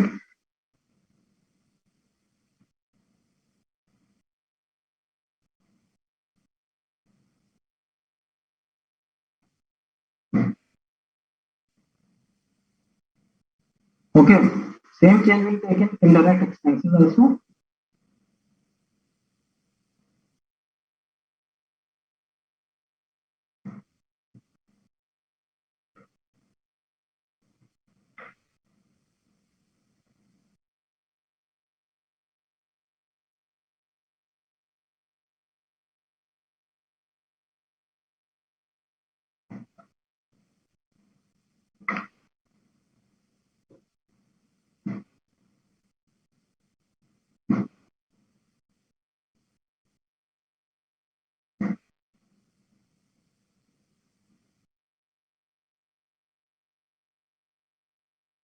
Okay, so this will be our EBIT.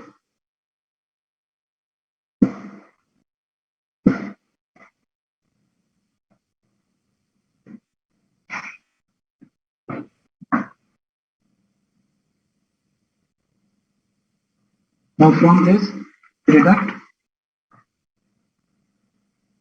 our interest expenses.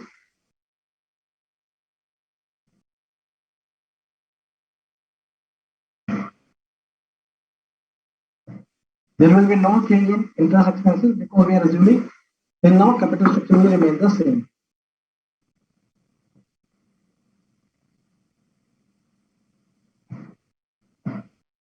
Okay,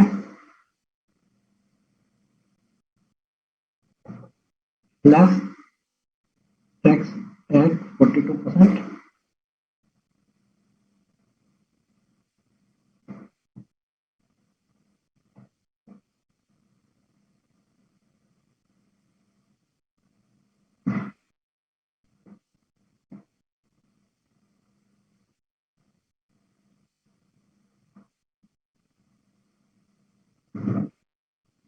Okay, student.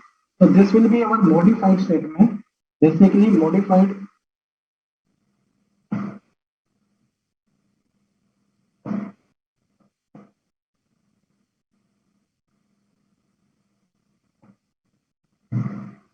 Okay, because data has been given to us for the May 21. So this will be all this. So we have increased this item by 15%. Okay, this item by 15%.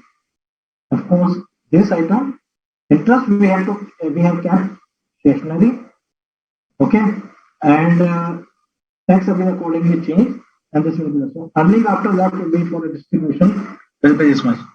Now in the question it says so our one part is over, that is modified income statement, that part is covered. Now we have to prepare revised balance sheet and analyze the external funding requirement under the following three scenario, assuming the sales increases. The first scenario is scenario no change in fixed assets in a proportion of sales and no dividend is declared. Now student, it is always remember whether it is provided in the question or not. If there is a change in the sale, so change in the current assets, that is working capital, is always on the same basis. We assume, unless it is specified, but certainly there will be a change. There can be no position that the change will not be there because if the sales is going to increase, of course, there will be more investment in current assets, and of course, it may possible that you may also get current change in your current liabilities also. So here we have to assume that the change in the current items is on the same pace, that is 15%. So now let us prepare our balance sheet scenario under this scenario.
Okay, students.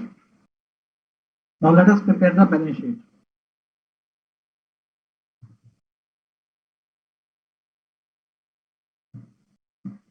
Now, first of all, we are assuming that there will be no change in fixed assets.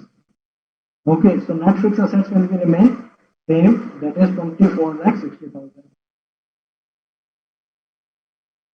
Okay, not a problem.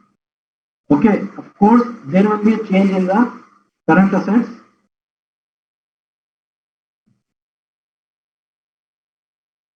That there will be increased by the 15%. So we write each and every item cash. The figure will become 4 lakh 200.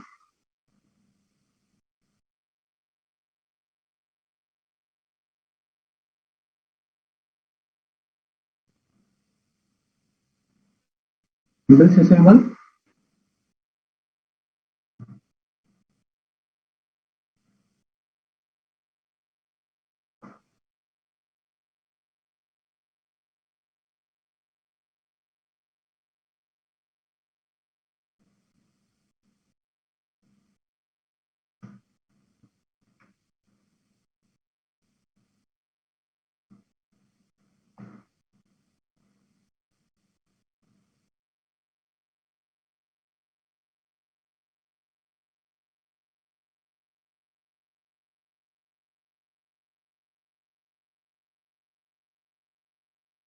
Equity.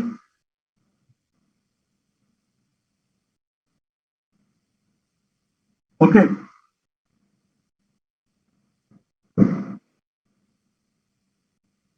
Now student, whatever has been left, that is earning after tax, that will come as a retained earning.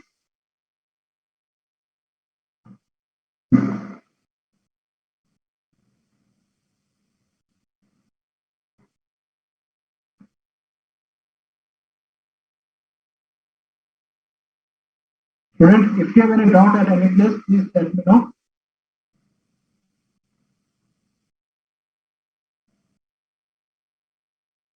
Okay.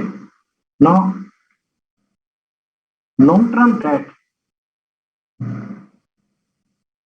Okay. I am not writing here because it will be our balancing figure.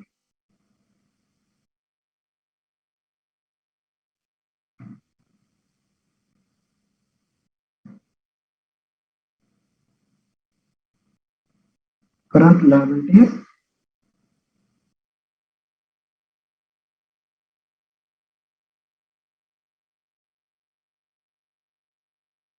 So similarly, there will be an increase in current liabilities by 15%, and our accounts payable will become 143 750.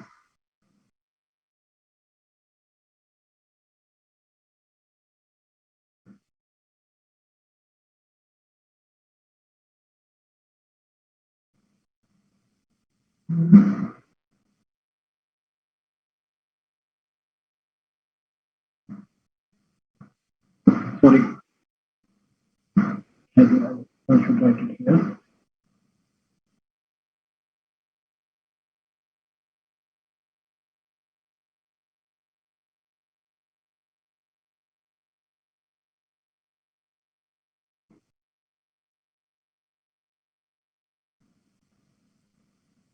Okay, 65 lakh 31,000. Now here I also write the 65,000, 65 lakh 31,000.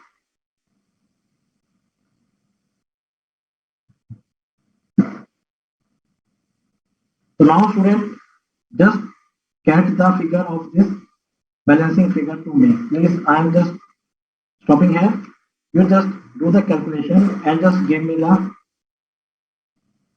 figure of balancing figure. Just let me know. Please carry out your calculation.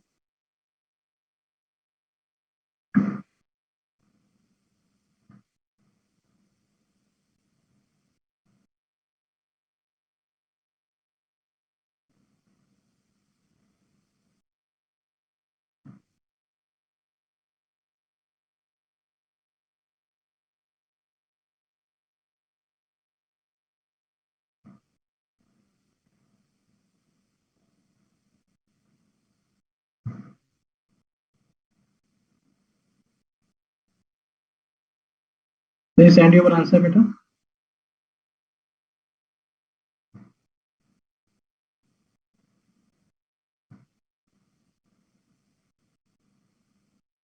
Very good.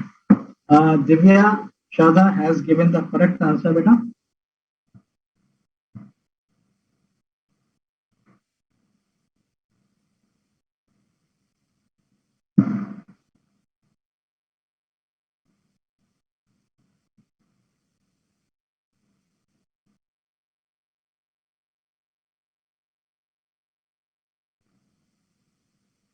Okay, student. So,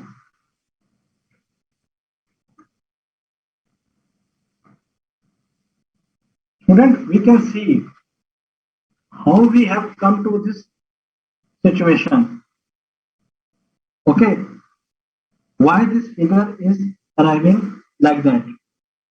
Okay, now I am just solving this from the formula point of view.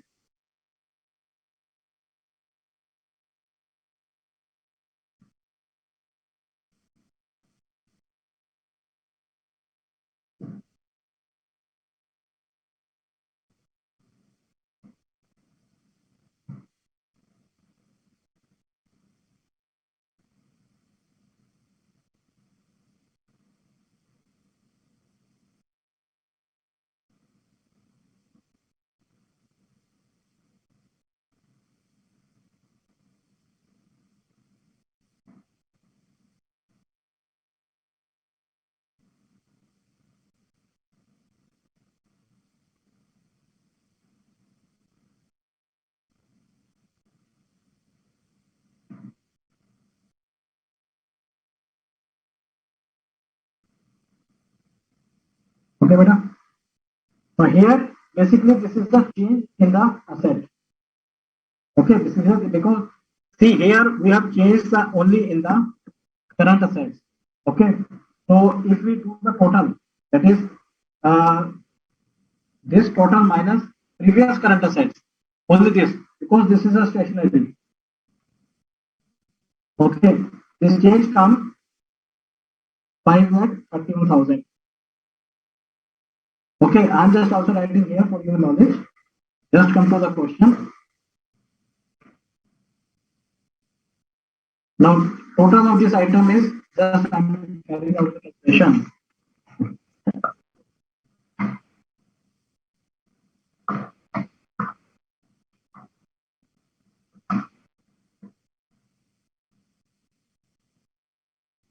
The total comes 35 lakh 40,000.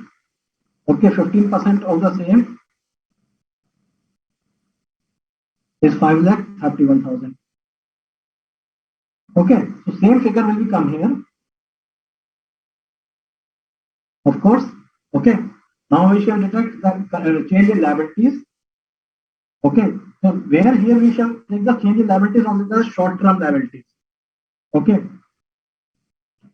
so just let me show it to you.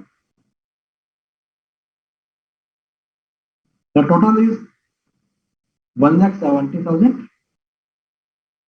Okay, so 15% of the same 25,500. Okay, madam.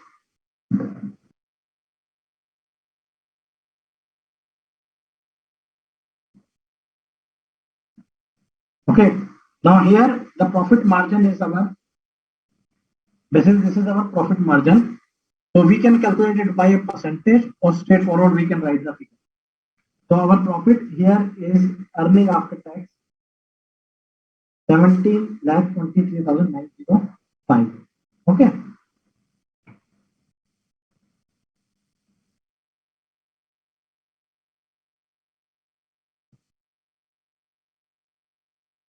Okay. So PFR our becomes minus 12,18,405.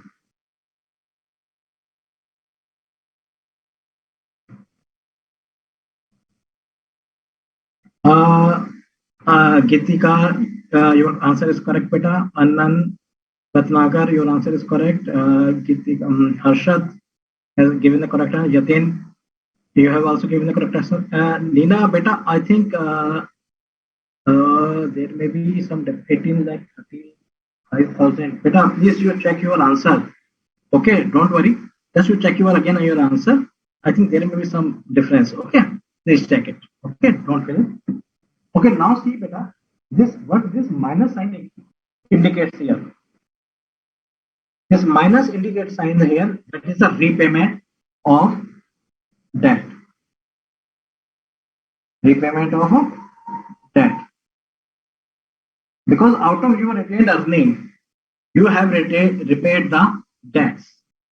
Okay, so accordingly, our existing debt, I'm just showing here. You see,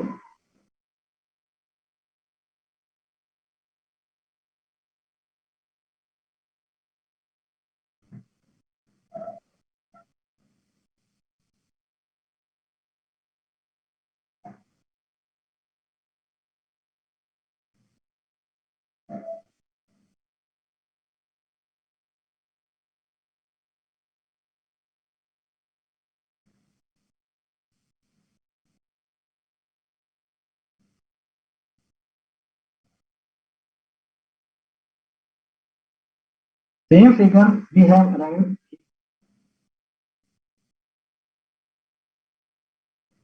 Okay, beta.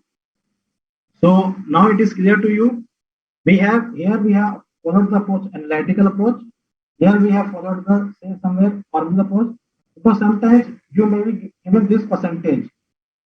That is what is your profit of earning after tax percentage is there. So from there you can calculate here what is exactly will be our position. So but here we have taken that way because we have a figures differently. Okay. Now student, I hope this is clear to you. If you have any doubt, we just just ask me, then I proceed further.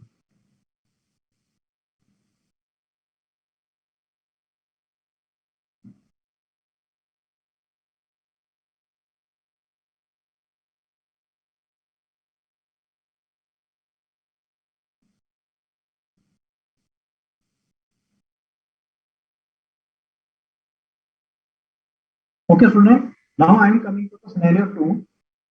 In scenario 2, it says change in total assets inclusive of fixed asset. Okay. In proportion to sale and no dividend is declared. Okay. Now let us see the next case.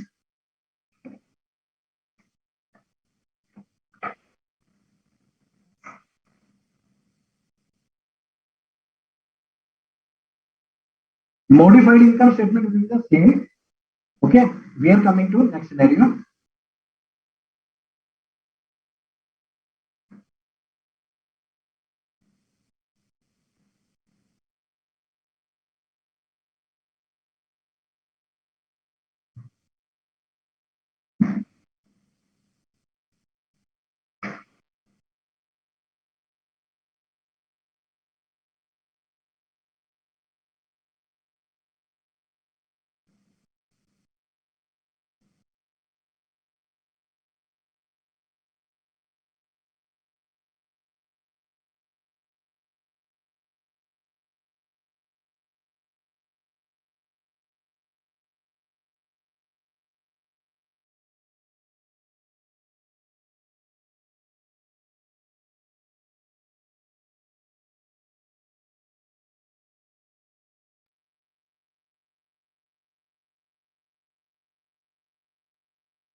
Now this is our liability. This is amount.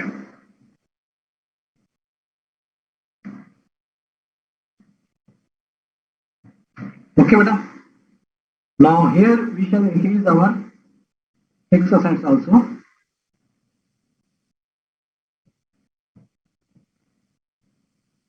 Okay, so the figure comes 24 lakh 60,000 plus 15%.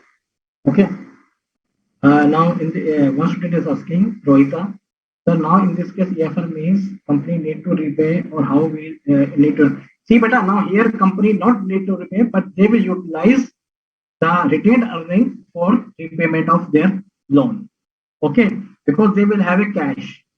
They will have a cash in hand that will be utilized automatically for repaying the debt. Okay.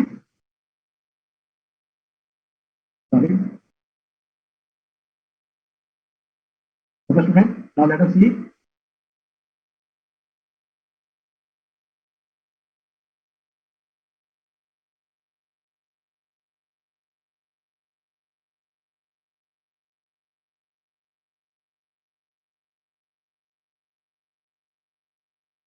Like previous scenario, there is an increase by 15%. Here,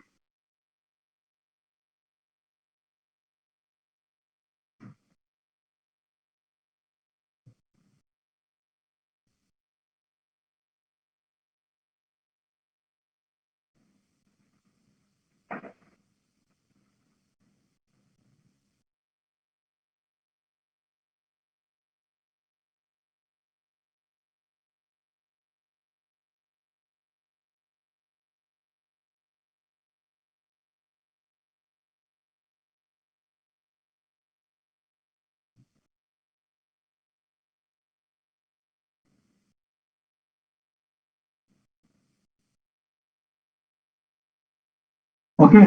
Now we coming to the other side.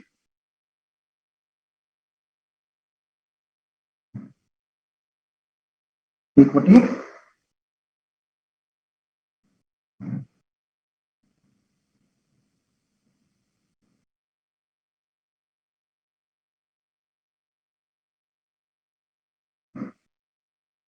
Student, please prepare note along with me. But I think Gitika, there is a difference. Your answer, please check it. I think don't be so quickly because do it very calmly. Just now you have because student don't try to do very fast calculation. Just make some rough noting. But since I am doing in a very slow manner, even you can do one thing. You can one minute.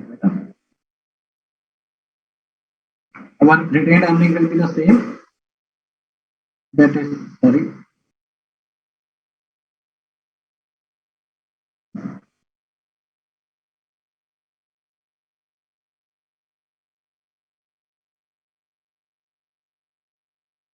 Okay. Now long-term debt.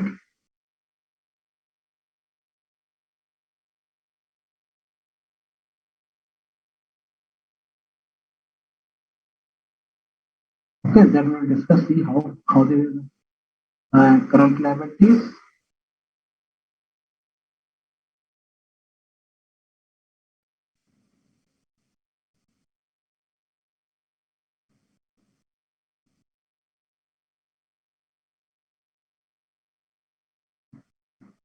Account payable will be 143.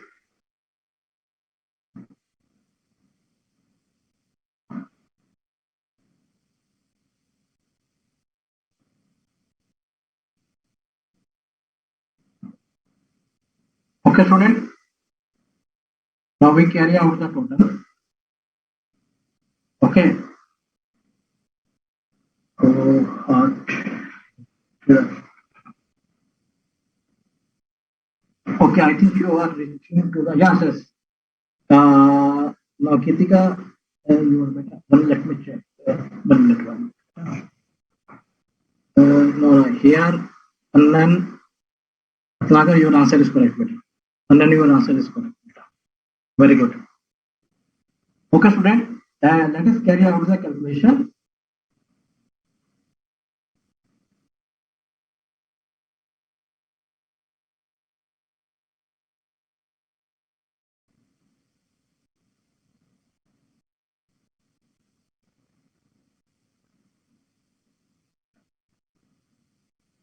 Okay.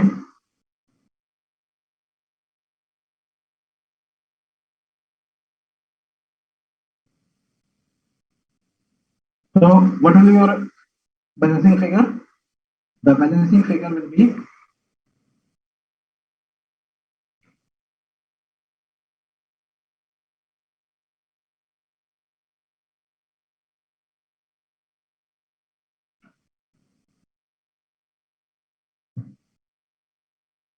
okay 480,595. Okay, let us do it formula based.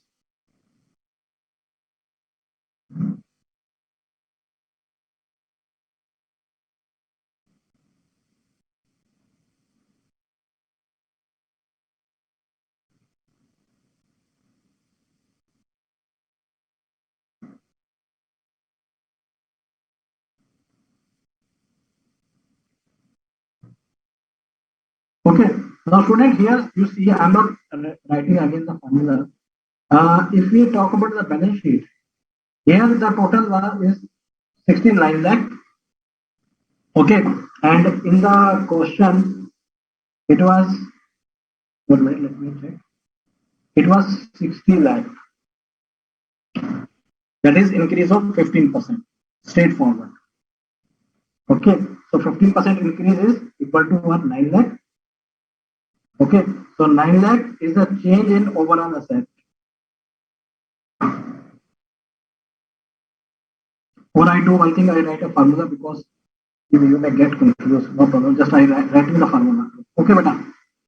So that you may not get confused.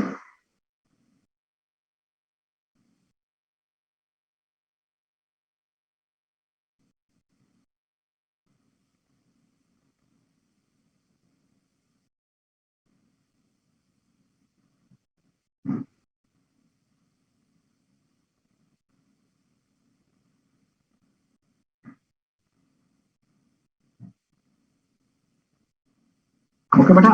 This is change in fixed assets, overall assets, not fixed, both combined. Now change in liabilities will be the same. That is in current liabilities. Okay, minus. Okay, minus our same. No dividend is declared.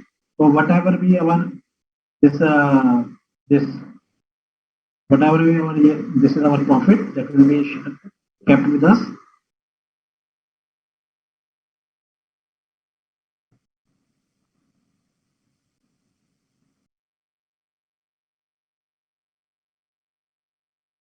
Okay, beta. Now here the EFR will be negative 849.5405. Okay. Now student, you can see, observe that here our external requirement EFR minus 12 lakh 14,000 18,405. Okay, here it is negative, lesser negative 8,000. So ultimately it means we shall repay the loan.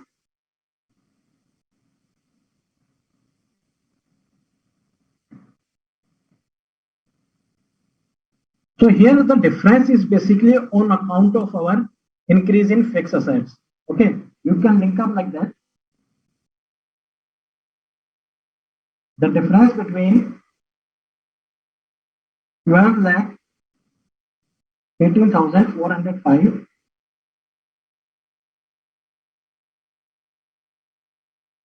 Okay, beta. Now let us see the difference.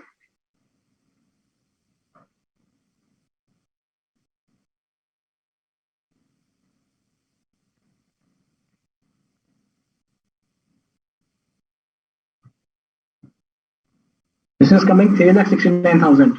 Of course, let us see the difference here. This is our 28, 299, 29 lakh. Sorry.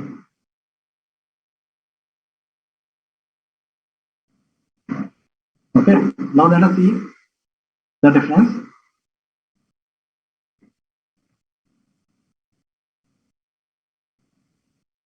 28, 8 lakh 19,000 and 29,000.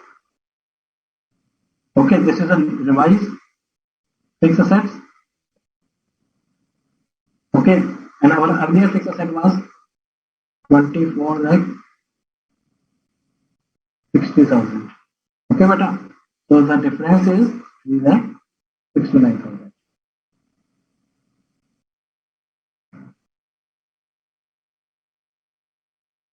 So you can see these figures are matching, and that is the difference on account of this. Ultimately, there is an increase in the fixed asset also. Okay, so I hope with this, just we fill up the figure, that is 4,80,959. We repay the loan, that is our existing debt is 13,30,000.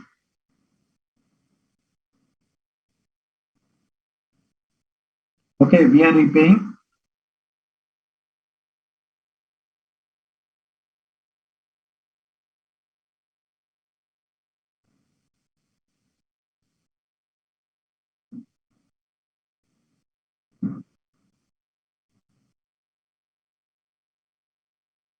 okay. So here the same will be. So I hope the scenario 2 must be clear to the student. Very good. Divya again has given the correct answer. Yatin, your answer is correct. Now Gitika, your answer is correct now. Okay. So student, now we are coming to the scenario 3.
Okay, madam. Let us see the balance sheet.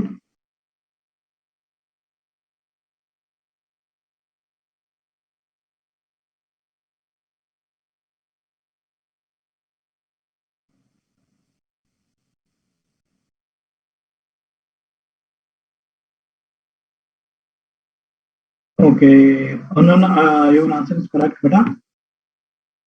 You have already corrected. Third scenario has given the correct answer.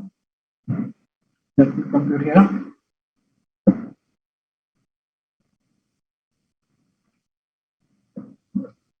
Now, in the third scenario, it says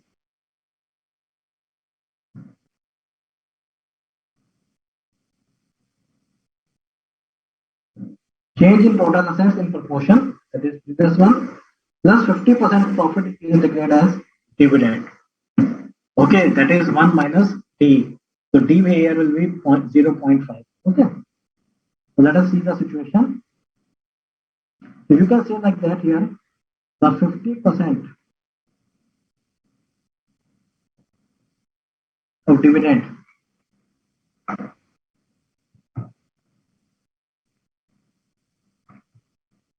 so it 861,952. Okay, beta. I'm just rounding it off. So retained earning will be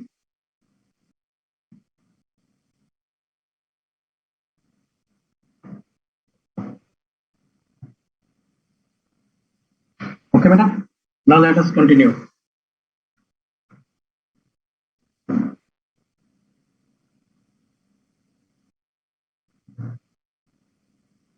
So I will use this figure. Okay, please.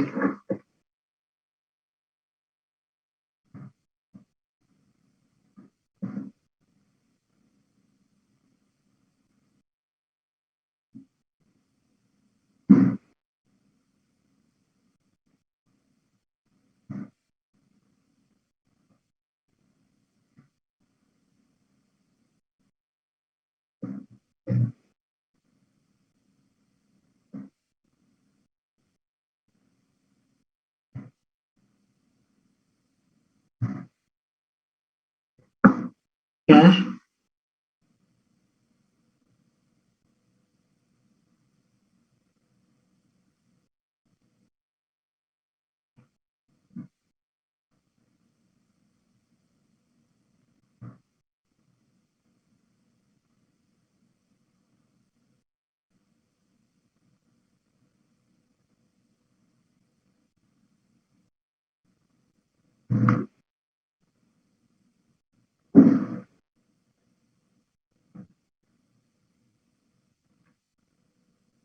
Okay, beta.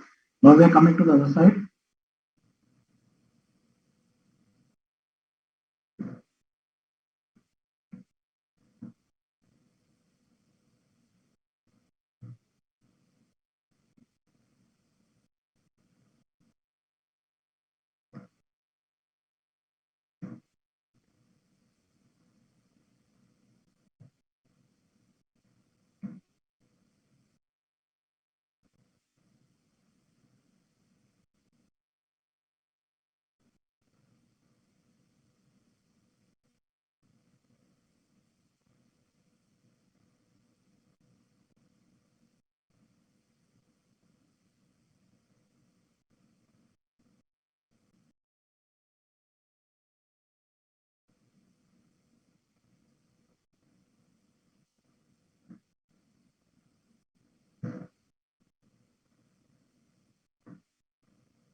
Okay, beta. So here the total is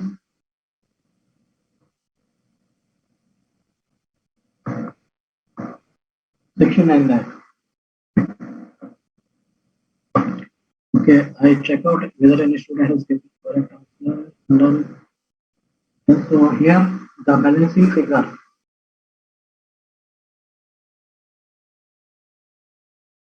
will be 13,42,547. Okay, beta. Now let us see their formula version.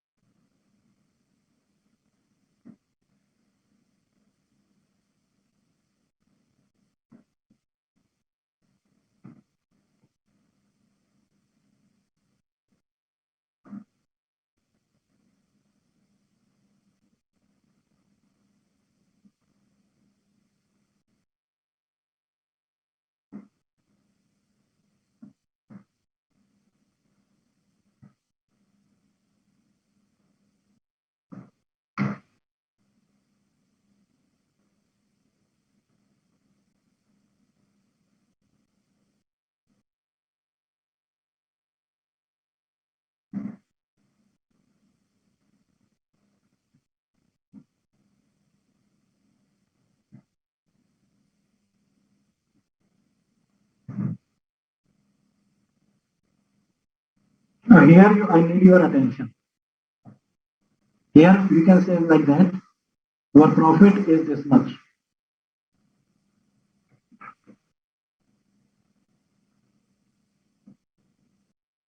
1723,905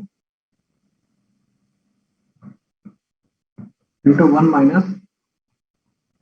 So this much of figure is there.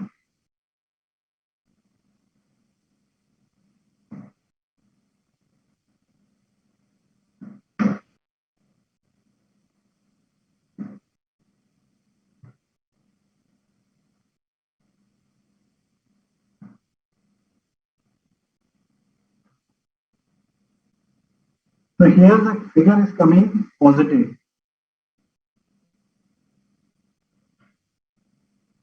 Divya, your answer is correct, beta. Why fixed asset? It was in scenario, but it has been. Harshad is asking, sir, why fixed assets are increased? It was in scenario 2. See, beta, here it has been mentioned increasing total assets. So total means fixed as well as current assets. Yatin, your answer is correct. Nina, sorry, your answer is correct, beta. Nina Shanoy, sorry.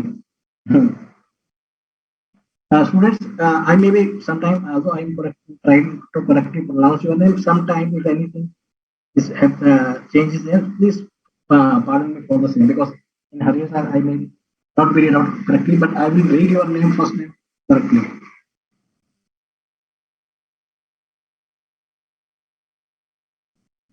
Now student, here the figure is positive, so it means they will have to issue getting this money from outside.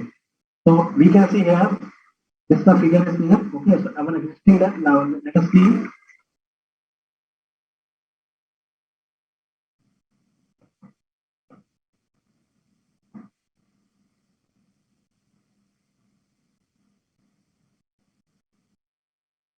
Okay, madam.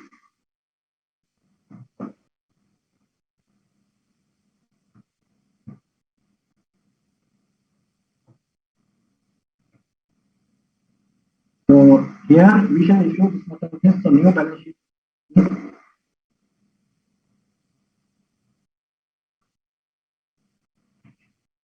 Okay, student.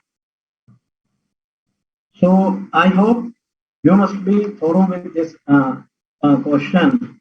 Now, suppose, let me see.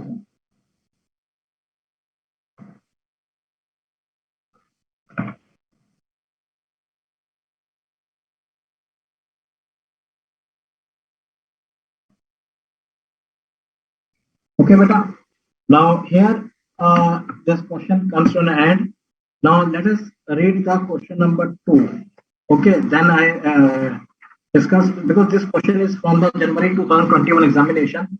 Student, I will start and try to finish up this question today in this class. Moreover, if something will be left over, we shall take it in the next class. So don't worry. Okay. Just read the question, second question carefully.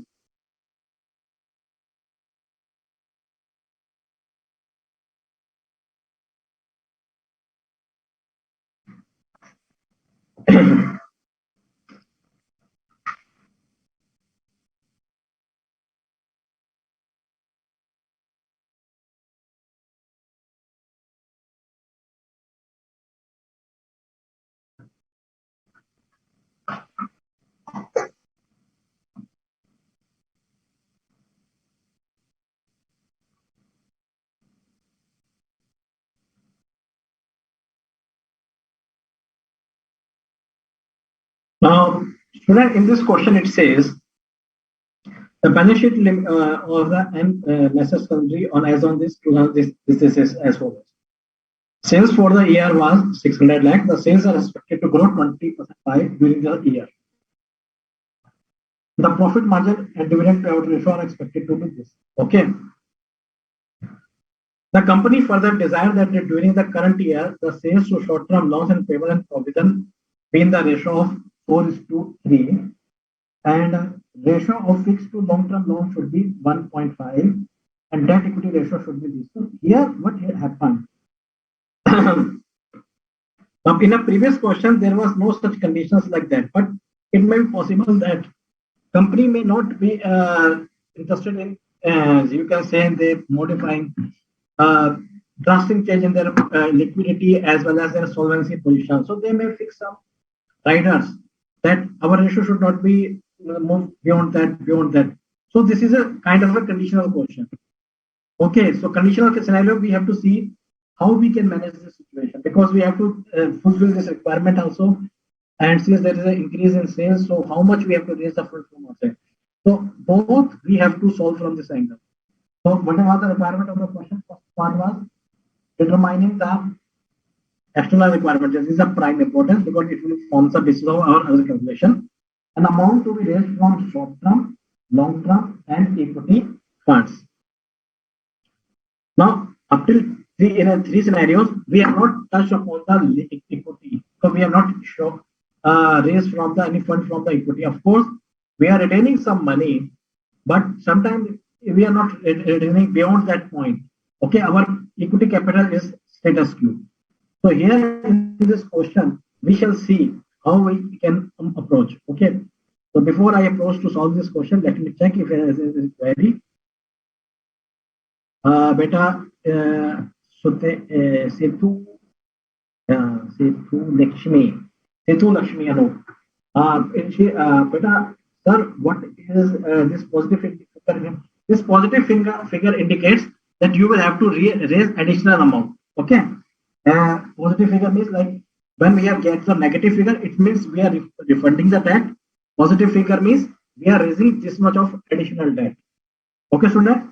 So let us start solving the question. Maybe in today's class, we can cover up only EFR. In the next class, I will take up the rest of the part because I think time is all over. They are already there. But don't worry. See, we have enough time with us, so we will not be in a hurry to complete the classes. And one student was asking, sir, by what time classes will be over? Better don't worry. These classes will be over well before the time, and you will get enough time for your preparation. So please remain with us. Okay.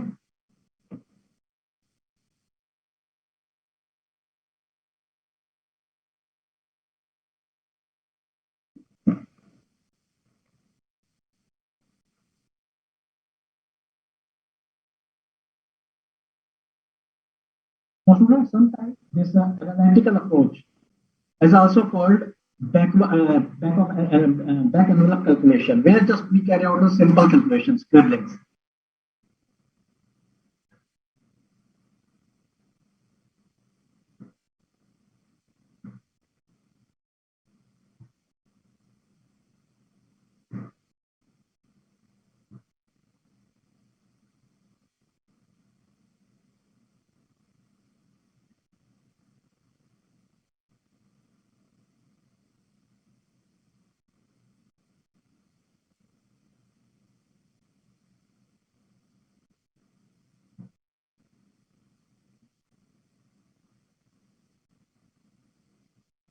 Okay, madam. Now let us see.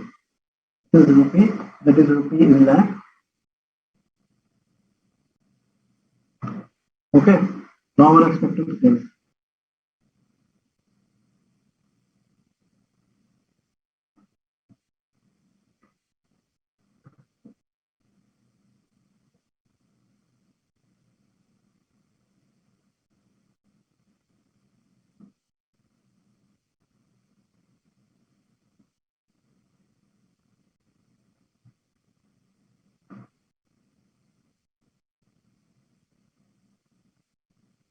Okay, profit margin.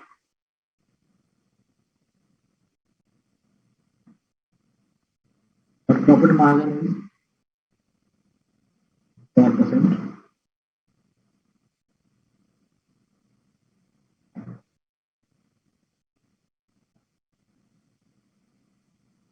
Okay. Dividend payout.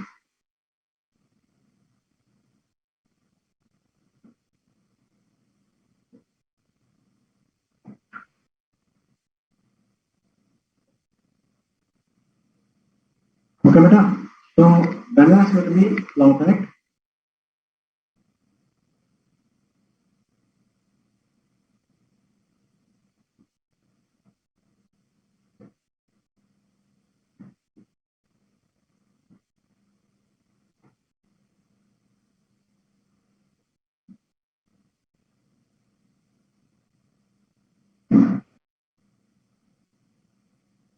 Okay. Now students see here how much additional fund we require because this is our 1400 total assets. Okay, so our change will be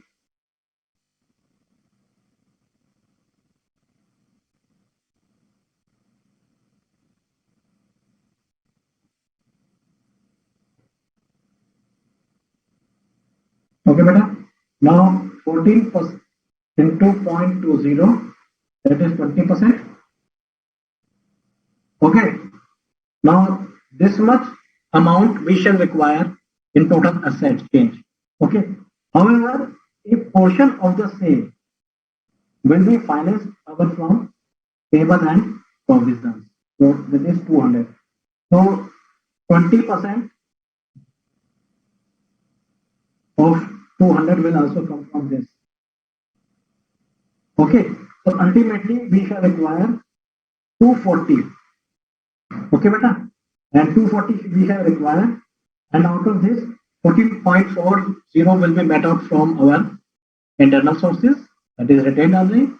So balance will be 225.60 will be our EFR.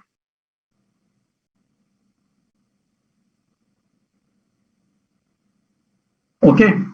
Before I proceed to alternative version, let me check if we have received any query. The student is asking Prerna, sir, every class at what time will you upload the assignment in download area? Beta, normally we download 1 or 2 days before.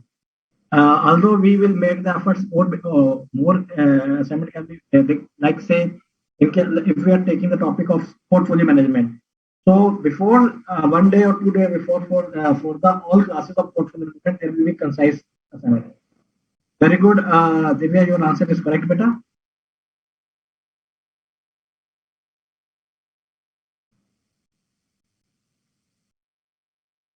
Now I'm just coming to now I'm coming to alternative version.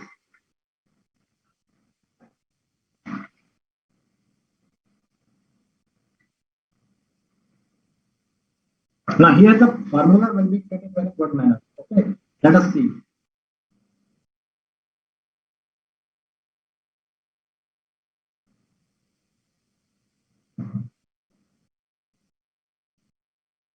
I just make it.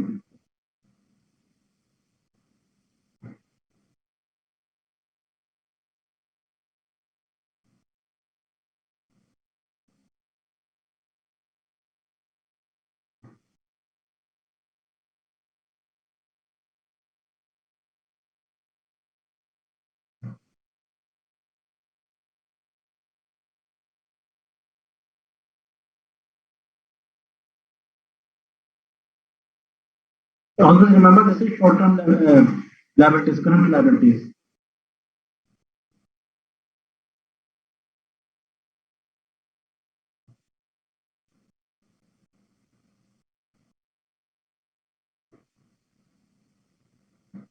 Okay, beta.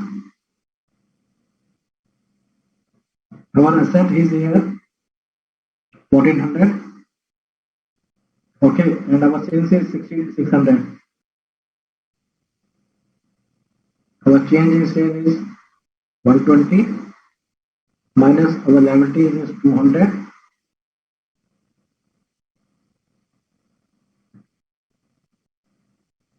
Sorry, is 120. Okay, our profit percentage M is the basically percentage of profit, and profit percentage is our 4%. Okay.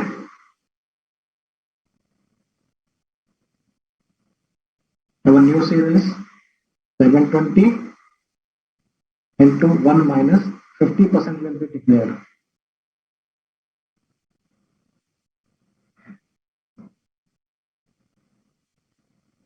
Okay, beta. Now let us see the one by one.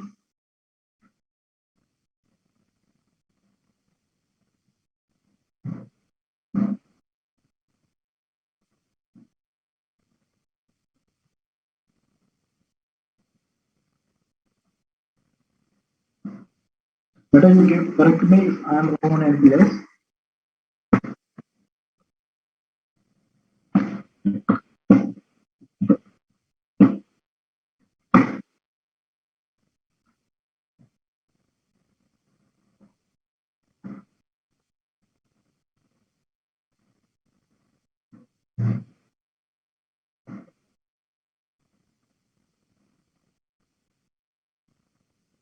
Beta, here is a figure is same that we have arrived here.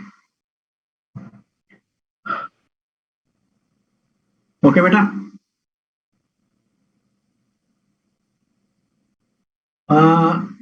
Sir, can we get the PPT of presentation? Students, so far as the PPT or the presentation is concerned, we can share the same, but question is that normally everything has been covered in your study material. So my advice to you, please read the study from study material, because in my previous past experience, when we have distributed the PPT, because this is a very brief version, the student normally ignores the theoretical portion from the study material. Of course, where the relevant will be there, we shall share you with the notes also. Don't worry. Okay.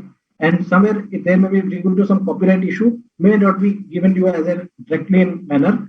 But wherever we will give you the notes so that you, no point is left out. Okay. Don't worry, we can modify the presentation, we will upload the same, but have some patience, because it is more important to understand the concept. Okay, PPT, etc. can be data is a very, you can say, subsidiary part, but please try to understand the concept from discussion. Okay. And if since this will be recorded, lecture will be there, so even you can refer again and again, no problem. But as student, once you again refer, it will improve your performance. So I think for the second sub part, the time left is not that much. So we shall take up this topic in the next class. Okay. So student, before I end up the session, let me say a minute.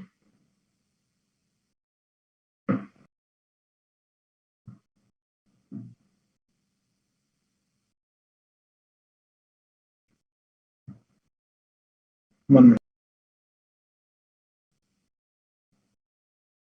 So what we have discussed today, let us see what we have discussed today.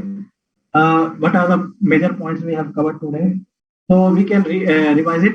First of all, I have given you a brief about the overview. Okay, and this will be covered in you. We shall we have given you a very brief overview of the syllabus, and we have started with the first chapter. So in the first chapter, we have discussed external funding requirement. That is how much fund we have to raise from outside. So this topic has been left, but don't worry, we shall cover, and remaining part will be covered in the next class. So if possible, time will permit, I shall touch up on the risk management topic there also. Otherwise, don't worry. If it will be left, it will be covered in the last class, some classes, but no topic will be left untouched. I may give you some brief on about risk management, but the numerical part may be take later on.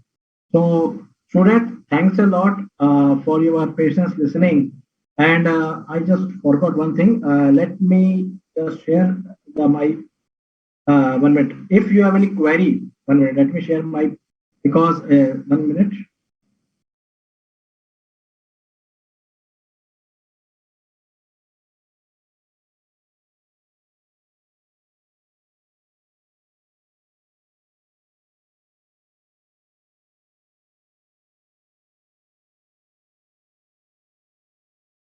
No, 1 minute, student. I'm just sharing you my email ID as well as my phone number, so that you can remain in touch with us.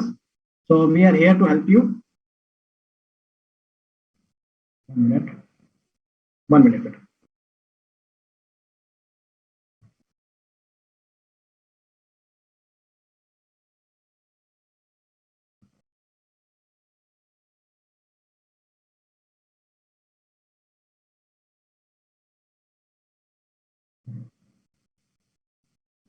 So student, this is the email ID where you can send your email.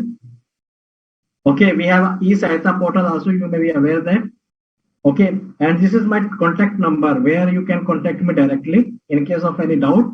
So please don't be hesitant to contact us, so that no doubt will remain in your mind. So student, with this, I am just making end to our session. We shall meet you day after tomorrow at the same time. Okay, till then, just what we have discussed in today's class, just keep on revising. And if you in case of doubt, you can ask me in the next class also, but you can discuss me over telephone also or email also. Okay, student, best of luck and have a nice day. Thank you.